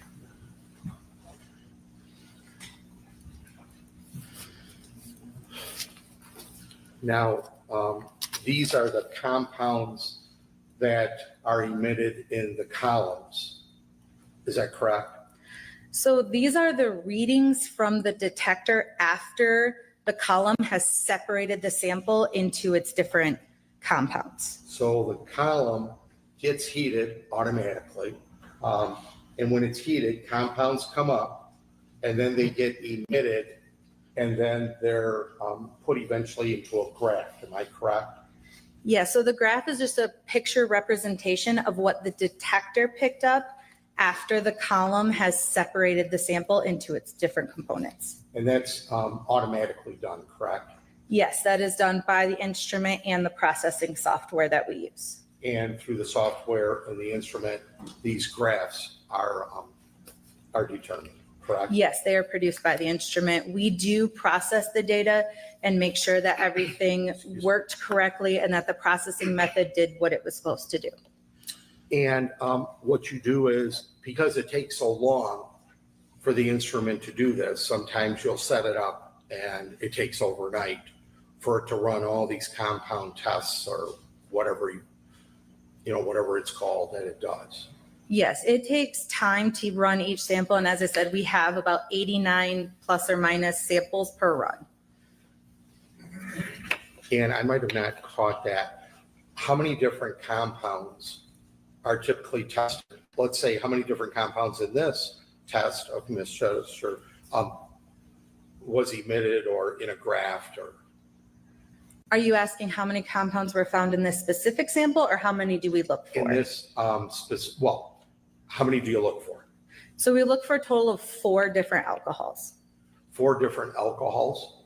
Yes, so an alcohol is just a type of compound in chemistry. So ethanol is your typical beverage alcohol. Methanol, acetone, as some people know as nail polish remover. And then isopropanol, you use to disinfect like a cut. And are there other things that you're checking for in addition to those 4 types? The only other thing we're looking for is N-propanol, which is our internal standard, and we expect that to be in every sample. And you said there's 4 different types of alcohol. I wasn't writing it down. What is one of them? Can you name one? Ethanol. Okay, and is that okay to be in your system, ethanol? I mean, that could be debatable depending on some people, but that is the beverage alcohol is ethanol. Okay, and what's the next one with methanol? Methanol is another alcohol we look for. And is that okay for your system, or is that poisonous, or how is that? Methanol is usually not okay for your system. It can cause blindness. I only know of there's very few cases where we actually see that. And N-propanol. That is the internal standard that should never be ingested by a person. And I think maybe 2 cases I know of since I've been there that we've actually found it. So that is the internal standard we use to check to make sure the instrument is running correctly. All right, then you're going to have to help me out. Isopropanol. So isopropanol, you can buy it in a drugstore. It's used as a disinfectant. And acetone? Yes, acetone is a nail polish remover, or sometimes you may find in a diabetic, especially if they're having issues. So that is why we look for that one. And is it just, is acetone, I'm just trying to understand a little bit more. Is that good to be in your system, acetone? I don't believe it's ideal. I don't think it's necessarily poisonous at low or trace levels. It's not ideal. Can it have effects depending on the amount of duration and exposure? I would imagine so, yes. Is it sometimes concentrated amount used as a solvent, Yes, used in industries? As a yes. solvent?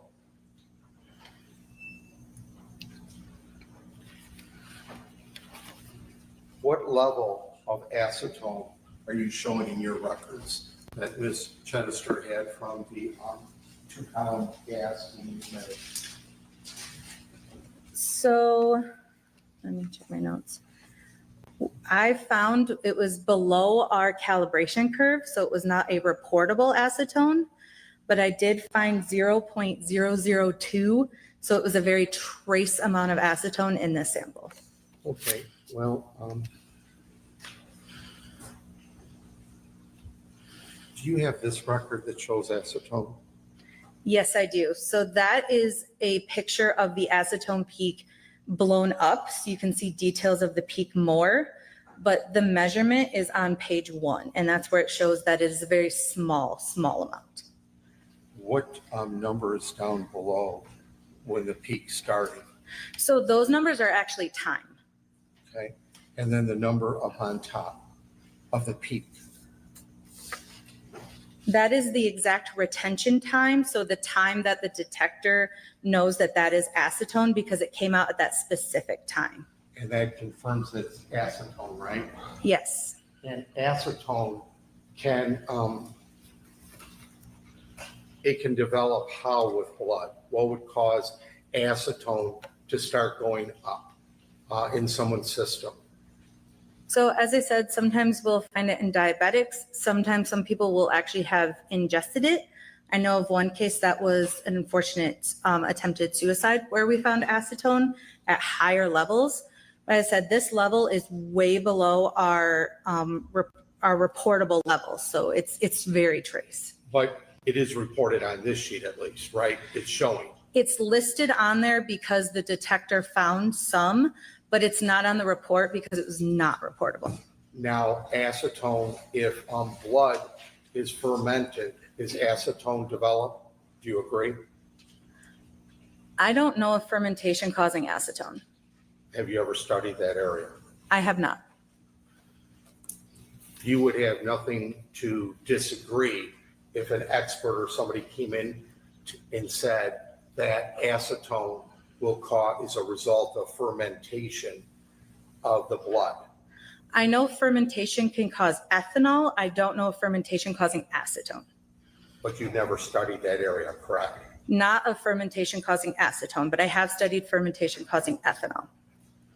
But in effect, you have no comment with regard to it causing a higher. Is that correct? You didn't study it. Acetone specifically, I'm no. sorry, acetone. You didn't study it, you say, correct? No. Okay, so you really can't make a statement one way or another. You're being honest about it, correct? Correct.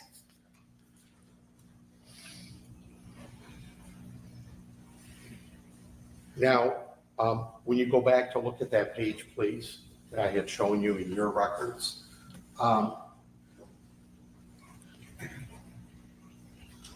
it's pretty high up there, don't you agree?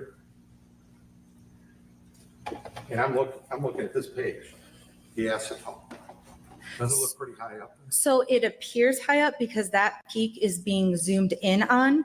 So that way we can properly make sure that it is integrated correctly and that, so those peaks themselves are blown up. But if you look at the big peak on the big picture on page 1, you will see that it's actually a very small peak, even spike, to where you can barely see it compared to the other peaks in the sample. And then when I look at methanol, which is next to it, there's nothing in there, right? It's not dark.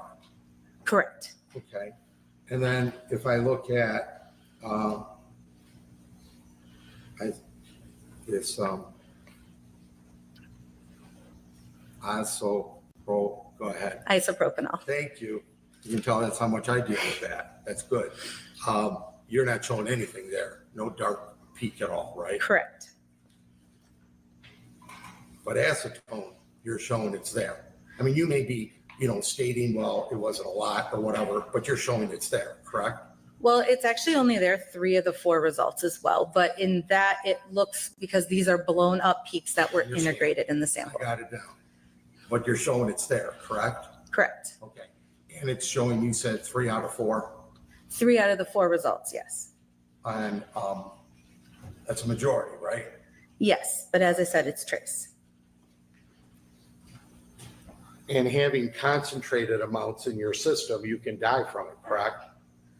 Yes. Because it can be concentrated amounts in industrial solvent, correct?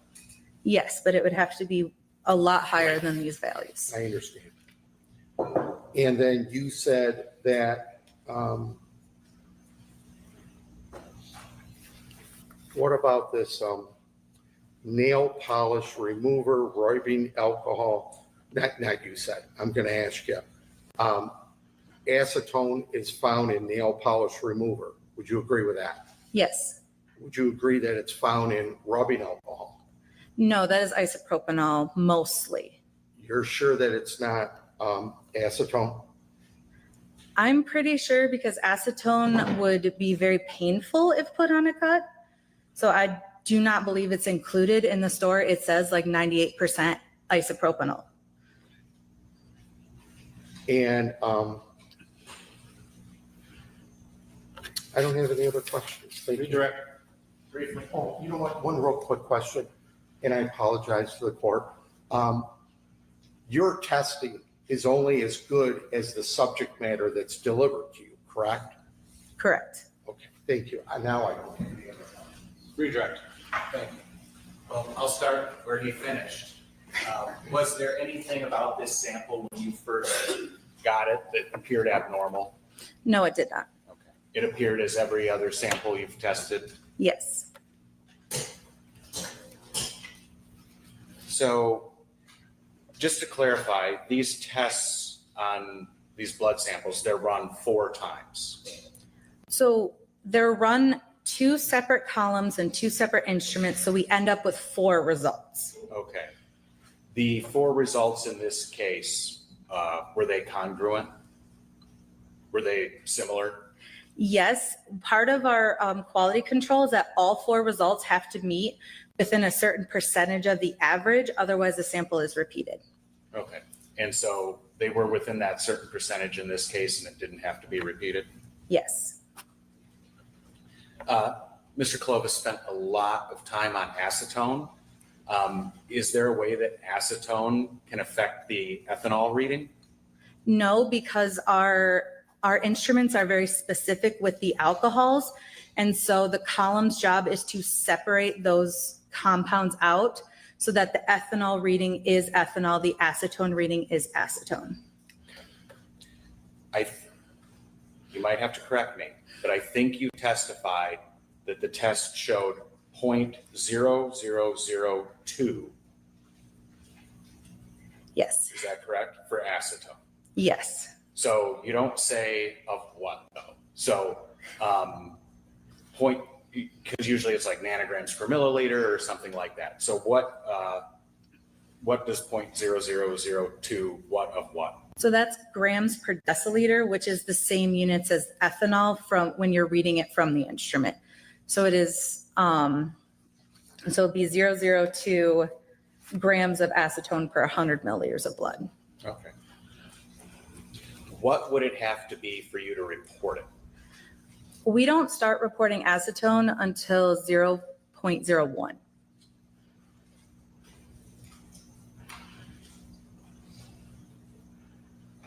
And I can't do the math on how many times that would have to go up then. No further questions, Ms. Faust. Thank you. Recross. Now, you said you don't start reporting it until 0.01, is that correct? Correct.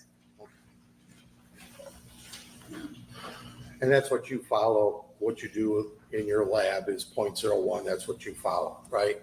That is where our calibration curve starts. So anything below that, we cannot guarantee the accuracy of the number because we don't look that low. All right, and then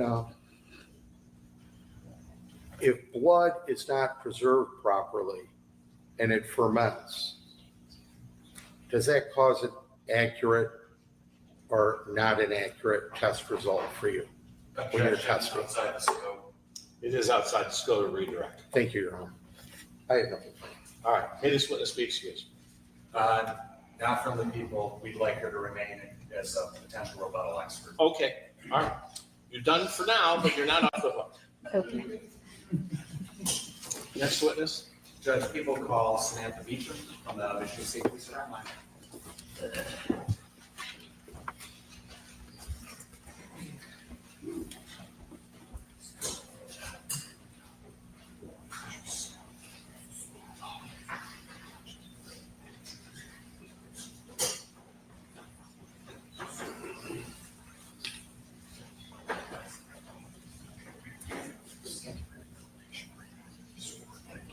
Do you solemnly swear or affirm that the testimony you're about to give in this matter before the court shall be the truth, the whole truth, and nothing but the truth, so help you God? Yes, I do. Ma'am?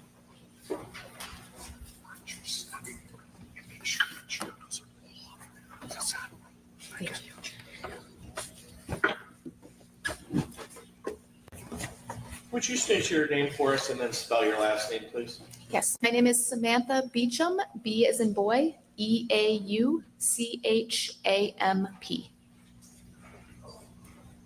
Yes. Thank you, Judge. Ms. Beecham, good morning. Good morning. What do you do for a living, ma'am? Currently, I am a supervisor in the toxicology unit at the Michigan State Police Lansing Laboratory. How long have you been a supervisor?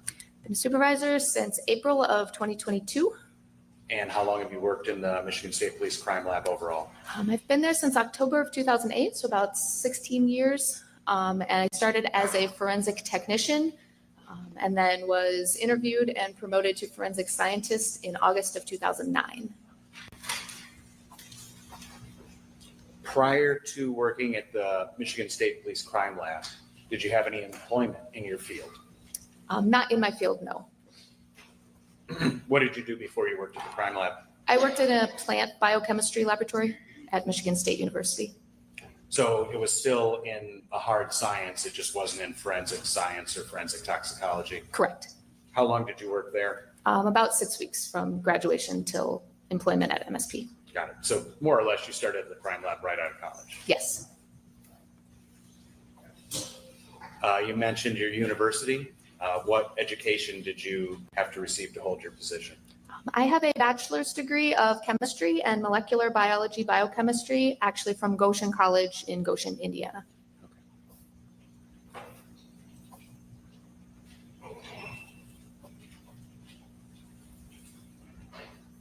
So your current position, I think you said supervisor of the crime lab, but did you indicate you're a forensic scientist or forensic toxicologist? Yes, I'm a supervisor of the toxicology unit, not the whole lab, with experience as a forensic scientist in that unit as well. And do you still engage in the day-to-day duties of a forensic scientist? Some of them I perform a lot less casework, but I do stay up to date on my proficiency testing, and I'm training other people in doing those analyses at the moment. Okay. So to do that, do you continue to receive training in your field? Yes. And what kind of training do you continue to receive? 2 weeks ago, I was at a conference called the American Academy of Forensic Sciences. It's a week-long course. I go to some Society of Forensic Toxicology meetings, as well as the Midwest Association for Toxicology and Therapeutic Drug Monitoring. Those last two I'm members of, and the MAT organization I am a past president of.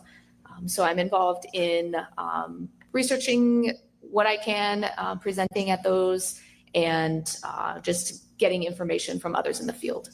Okay. So that type of training, conferences and things like that, about how often do you attend those? Usually a couple times a year for specific to toxicology training, and then there's always leadership trainings and things like that as well.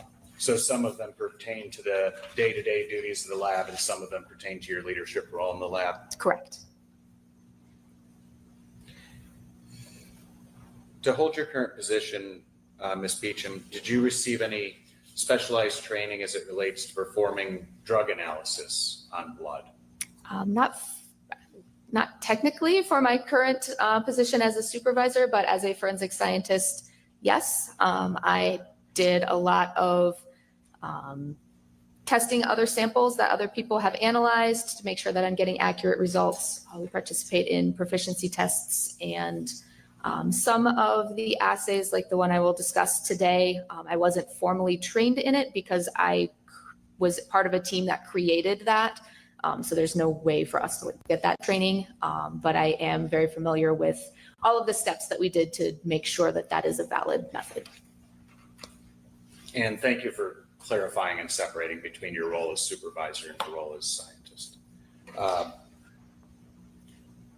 In order to be able to continue to run tests in the lab, do you have a requirement to continue receiving education in your field? Yes. And what does that require? It is, I don't remember exactly how many points, but we have to have a certain amount of points of continuing education, which usually equates to attending the annual toxicology meeting that we put on. We usually would bring in an outside person to give kind of a technical talk at that, attending usually 1 or 2 conferences, and then usually reading a book or literature articles. And you keep up with all of that? Yes. Prior to April 22nd of last year, have you ever tested a blood sample for the presence of drugs? Yes. About how many times? Over the course of my career, I've tested over 40,000 cases for alcohol or drugs, probably about half and half. Okay. Have you ever been qualified as an expert in forensic toxicology in the state of Michigan? Yes. How many times? I've testified over 185 times, and I've been qualified every time I've been offered as an expert, probably somewhere around 120. Ms. Beecham, I'm going to show you a document that's been pre-labeled People's Exhibit 21. Could you take a look at it and tell the jury what that is?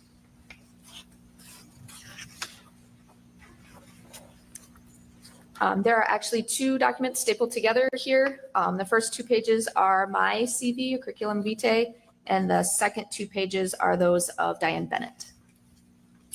Well, that's a mistake. Thanks for catching that.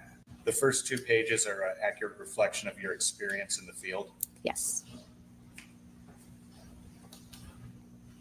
Judge, people would move to admit this as People's Exhibit 21 minus the extra pages.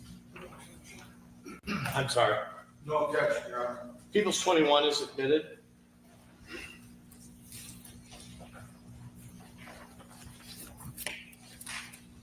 Apologize, Judge, I'm just relabeling it for the court. Okay.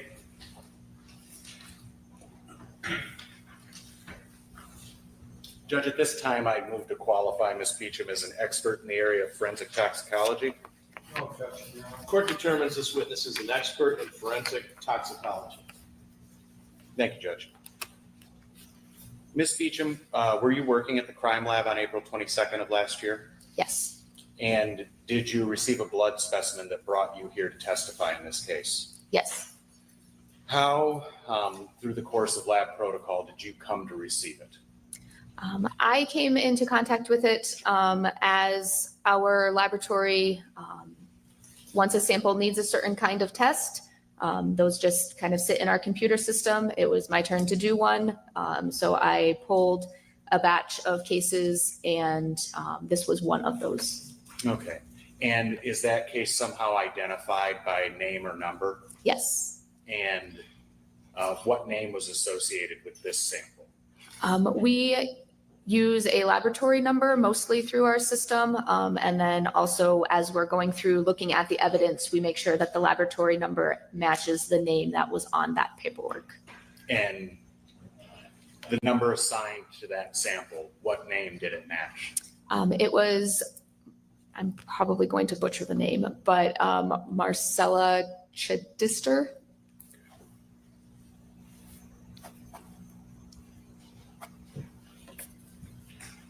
So when you procure the sample, is that brought to you? Do you get it from somewhere? I go to our secure refrigerator and then pull out our technicians will prepare the batch together. So I will pull out the samples that I'm working with, check each of them individually, and then perform my analysis. That's what happened in this case? Yes. And do you check the specimens to make sure they're labeled properly? Yes. And did you do that in this case? Yes. Do you check the samples for irregularities? Yes. And did you do that in this case? Yes. Did you locate any? No. Did you follow all of the applicable protocol for this sample? Yes. So after you received the sample, or procured the sample, I should say, made sure it was properly labeled, documented, in good order, what did you do then? Then I did an extraction on the blood called a protein precipitation. So I take a small amount of the blood and I put in acetonitrile, which is an organic solvent, and that basically makes all the proteins clump together, and put it in the centrifuge, and I take off the liquid that's on top of that, a small amount of that, then that is in the acetonitrile still, which can't go on our instrumentation, so that gets dried down, and I reconstitute it or re-dissolve it into something that can go on our instrumentation. So I did that and then ran it on the instrument with calibrators and controls, processed that data. It was reviewed by another analyst and then prepared a report. Okay. So is that the typical method the Michigan State Police Crime Lab uses to test samples of this kind? Yes. And you previously testified to it, but you guess you've done this about 20,000 times? Each drug test is a little bit different. I'm not sure exactly how many of this particular type I've done, but in general, yes. And all of those tests you performed, they were at the Michigan State Police Crime Lab? Yes. Outside of what you've described, does the lab have any protocols in place for this method?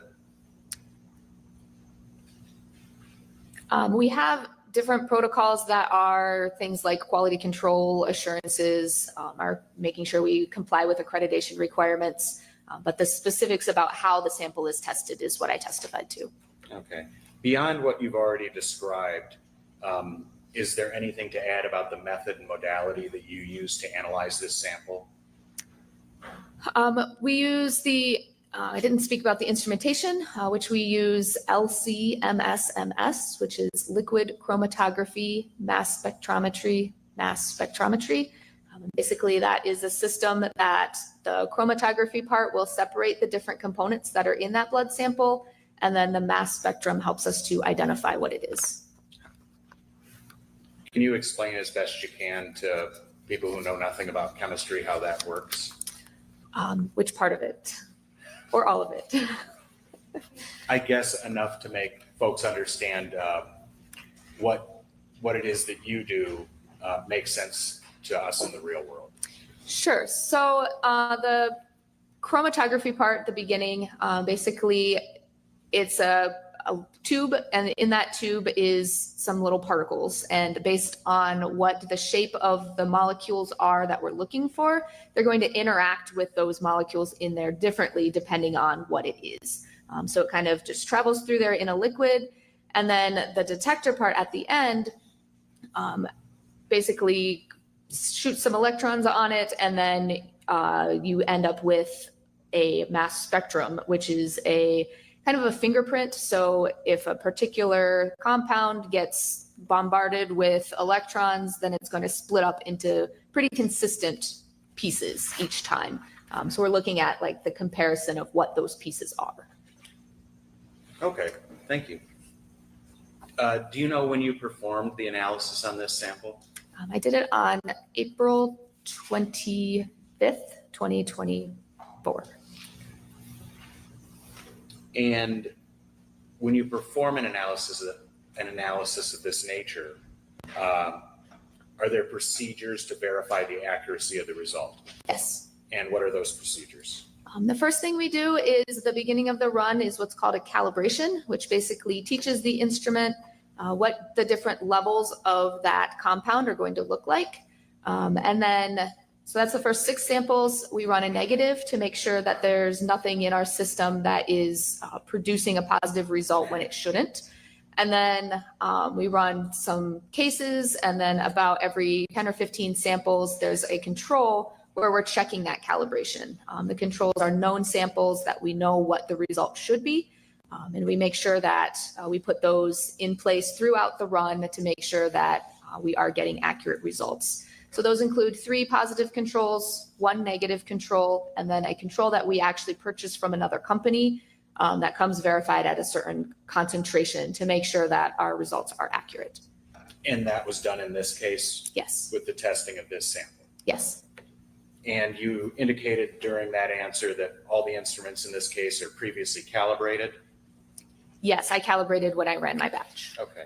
And everything when you ran this sample was in good working order? Yes. And Ms. Beecham, these methods that you use to test this blood sample, are they accepted in the scientific community at large? Yes, And were you able to obtain a result for any drug from the sample you tested for the defendant in this case? yes, Did you prepare a report regarding that? yes, I did. I'm gonna make sure I only have one document stapled together this time for you. I'm gonna show you what's been previously marked People's Exhibit 22. Do you recognize that document? Yes. And what is it? This is a supplemental laboratory report for our laboratory number TX24-5842 for a subject of Marshella Chidester. And why is it a supplemental report? The alcohol analysis is always the first report, so anything after is a supplemental report. Okay. And is that document dated? Yes. And it's April 25th, 2024? So the date on the report is the date that I wrote the report, which was April 26th. I did the analysis on the 25th, but it runs overnight. It has to be reviewed. It takes a day. Okay. And you signed that document? Yes. And does that meet the criteria for reporting for the Michigan State Police Crime Lab? Yes. Judge, at this time, people would move to admit Exhibit 22, supplemental report prepared by Samantha Beecham. Response. People's 22 is admitted. And Ms. Beecham, if you could read off your report to the jury, what the result was to the drug analysis run on defendant's blood sample. I detected and quantified gabapentin at 1.3 micrograms per milliliter. And Ms. Beecham, do you know what gabapentin is? Yes. Can you explain to the jury what it is? Yes. It is a medication that's often sold under the brand name of Neurontin. It can be used for things like seizure disorders. It can be used for pain relief. There's a couple other off the label instructions for things that can be prescribed for, but those are the two main ones, seizures and pain. And what, does it have a drug classification? Yes, it is considered an analgesic, it is a central nervous system depressant, which means that it has the ability to slow down the nervous system. Okay. If I could grab Exhibit 22 down in front.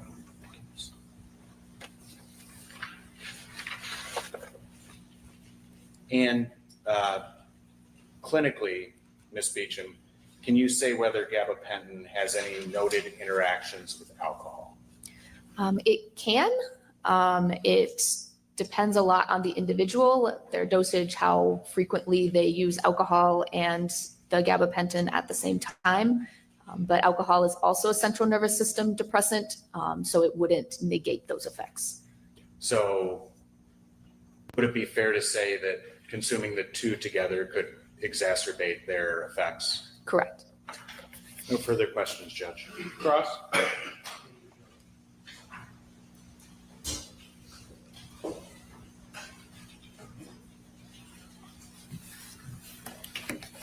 Good morning, if it's still morning. My name is Bill Kolovis, and I'm the attorney representing Marshella Chidester, the defendant in this case, okay? Okay. And I'm going to ask you a few questions. And when attorneys say that, it's usually, 20, but I'll try to keep it very, very short, okay? Okay. All right.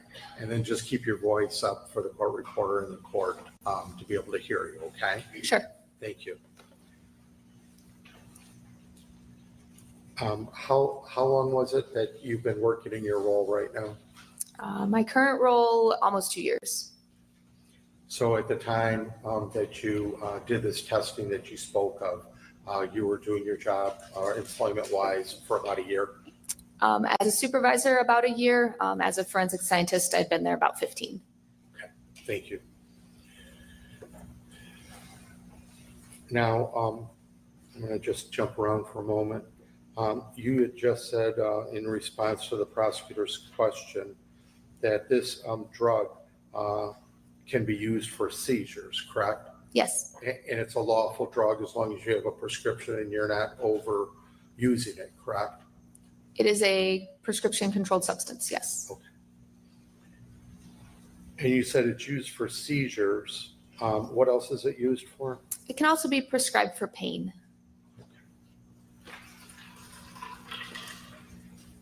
And then you didn't have anything to do with putting any preservative or any particles, substances in the tube prior to the blood going in the tube. Have you had anything to do with that? No. Does a company do that, or does the state of Michigan do it? We contract with a company, and then every time they send us a shipment of those boxes, then we get a certificate of compliance that they put those in there.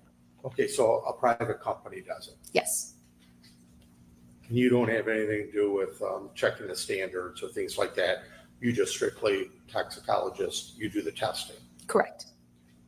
And the sample, or excuse me, the amount that's given to you or the sample of blood is only as good as the sample it is. Your test is only as good as that, correct?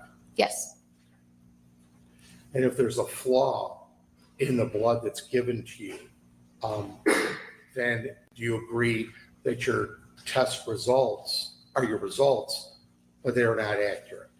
depends what the flaw might be. A lot of things, Some- it depends what the flaw would be. Some are serious flaws, some are not, right? Correct. Okay. Why do you, you said that before you tested this sample, excuse me, on the 25th of April of 24, where did you get it from? Where was it? It was in a refrigerator. Okay, why is it in the refrigerator? We keep things in the refrigerator for two reasons. One, it slows down if there is any growth. We keep all of our evidence in there, so urine bottles are not preserved at all. So we keep everything in the refrigerator in case there's any growth of bacteria. It will slow that down, and it also slows down the degradation or the decrease of different drugs that we may be looking for in the future. Does it slow down? I use the word fermentation too. It can if fermentation were even happening. Okay. And you said, and that's interesting, a urine sample does not have to be refrigerated. It is refrigerated. It does not have any preservatives in the bottle. Okay. And the blood is supposed to have preservatives in the tubes. Yes, And there's two tubes, correct? yes, Okay. And then you did a test on this, correct? yes, On this blood that you spoke of with the prosecutor, right? yes. Okay. And then it had a result of what? It was 1.3 micrograms per milliliter of gabapentin. For us not scientific people, what would be micrograms per milliliter? It's just a concentration that we use. So a lot of drugs are nanograms per milliliter, which is a billionth of a gram. This drug is such that we report it in micrograms, which is a millionth with an M of a gram. So when you check the concentration of it and you say 1.3, if it was nanograms, it would be 1.3 billion, correct? If I goes were with reporting my result in nanograms, it would be 1,300 nanograms per milliliter. It's a minute amount if you check that, correct? If you went by that scale. I went by the scale that I measured. Right. So it's a concentration. Okay. So if you go by 1.3, and the UG stands for what? Micrograms, And the ML stands for what? milliliters. Okay. And micrograms, again, at least so I can understand it, micrograms is, what's the millionth of what? It is one microgram is 1 millionth of a gram. 1 millionth of a little tiny gram. A gram is actually like a handful. And it's 1 millionth of that. Yes.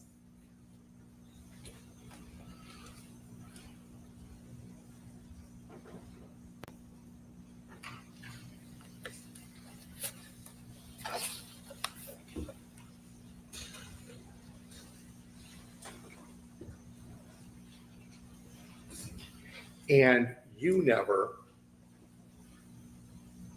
interviewed my client, am I correct? Correct. And you never saw my client at all. You said you never interviewed her, but you've never seen her, would you say, other than today? Correct. You never sat down and talked with her and asked her any questions? I have not. Asked and answered. Yeah, I think that's I got it. fair. I've been pretty good, Judge. Did you get a chance to talk with the prosecutor or anybody from their office prior to today? Yes. When did you do that? I'm not sure the exact day. It was one day last week, Okay. maybe Wednesday. And you didn't talk to anybody prior to that? I don't think about anything specific. I may have, told them that I had a subpoena. I was supposed to be at a training this week, so we discussed logistics, those sorts of things. And were you moved to today instead of another day this week? I believe I was always going to be today. And you and the other toxicologist, you both drove up here together? Objection, relevance. Did you, and then I'm going to ask her a follow-up question. It's just, did you drive up here together from Lansing? Drive down here? I'll take the answer. I'm not sure how relevant Thank it you. is, but Did you drive together from Lansing today? With Ms. Faust, yes. And, okay. Did you discuss court at all today? We discussed logistics, who was going to testify first, what we had with us. I haven't seen her much since I've been out of the office. We didn't discuss specifics about this particular case or what we would testify to.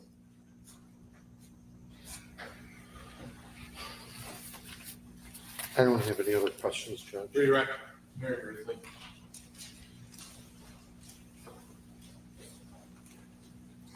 So, just, stupid math question. 1/1,000,000th of a gram is the kind of the number that Mr. Clovis said, but that's for every single gram in the body, is that right? Correct. He asked you some questions about the cold storage at the lab, and you gave an answer that just in regards to fermentation, if any fermentation was happening. Could you expand on what you mean by that?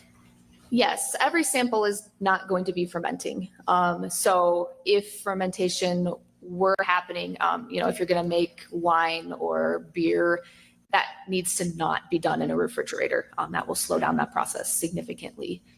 So if there were fermentation happening, you would want it to be slowed down in a refrigerator, but not to say that it was in this case. Okay. No further questions? Any requests?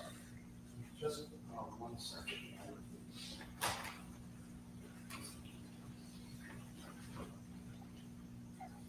I don't have any other questions, Your Honor. All right, may this witness be excused. From the people, well, no. We'd like her to remain as a potential expert rebuttal witness. You're all set for the time being. Thank you. Next witness. Judge, people have no further witnesses. People rest their case in chief at this time.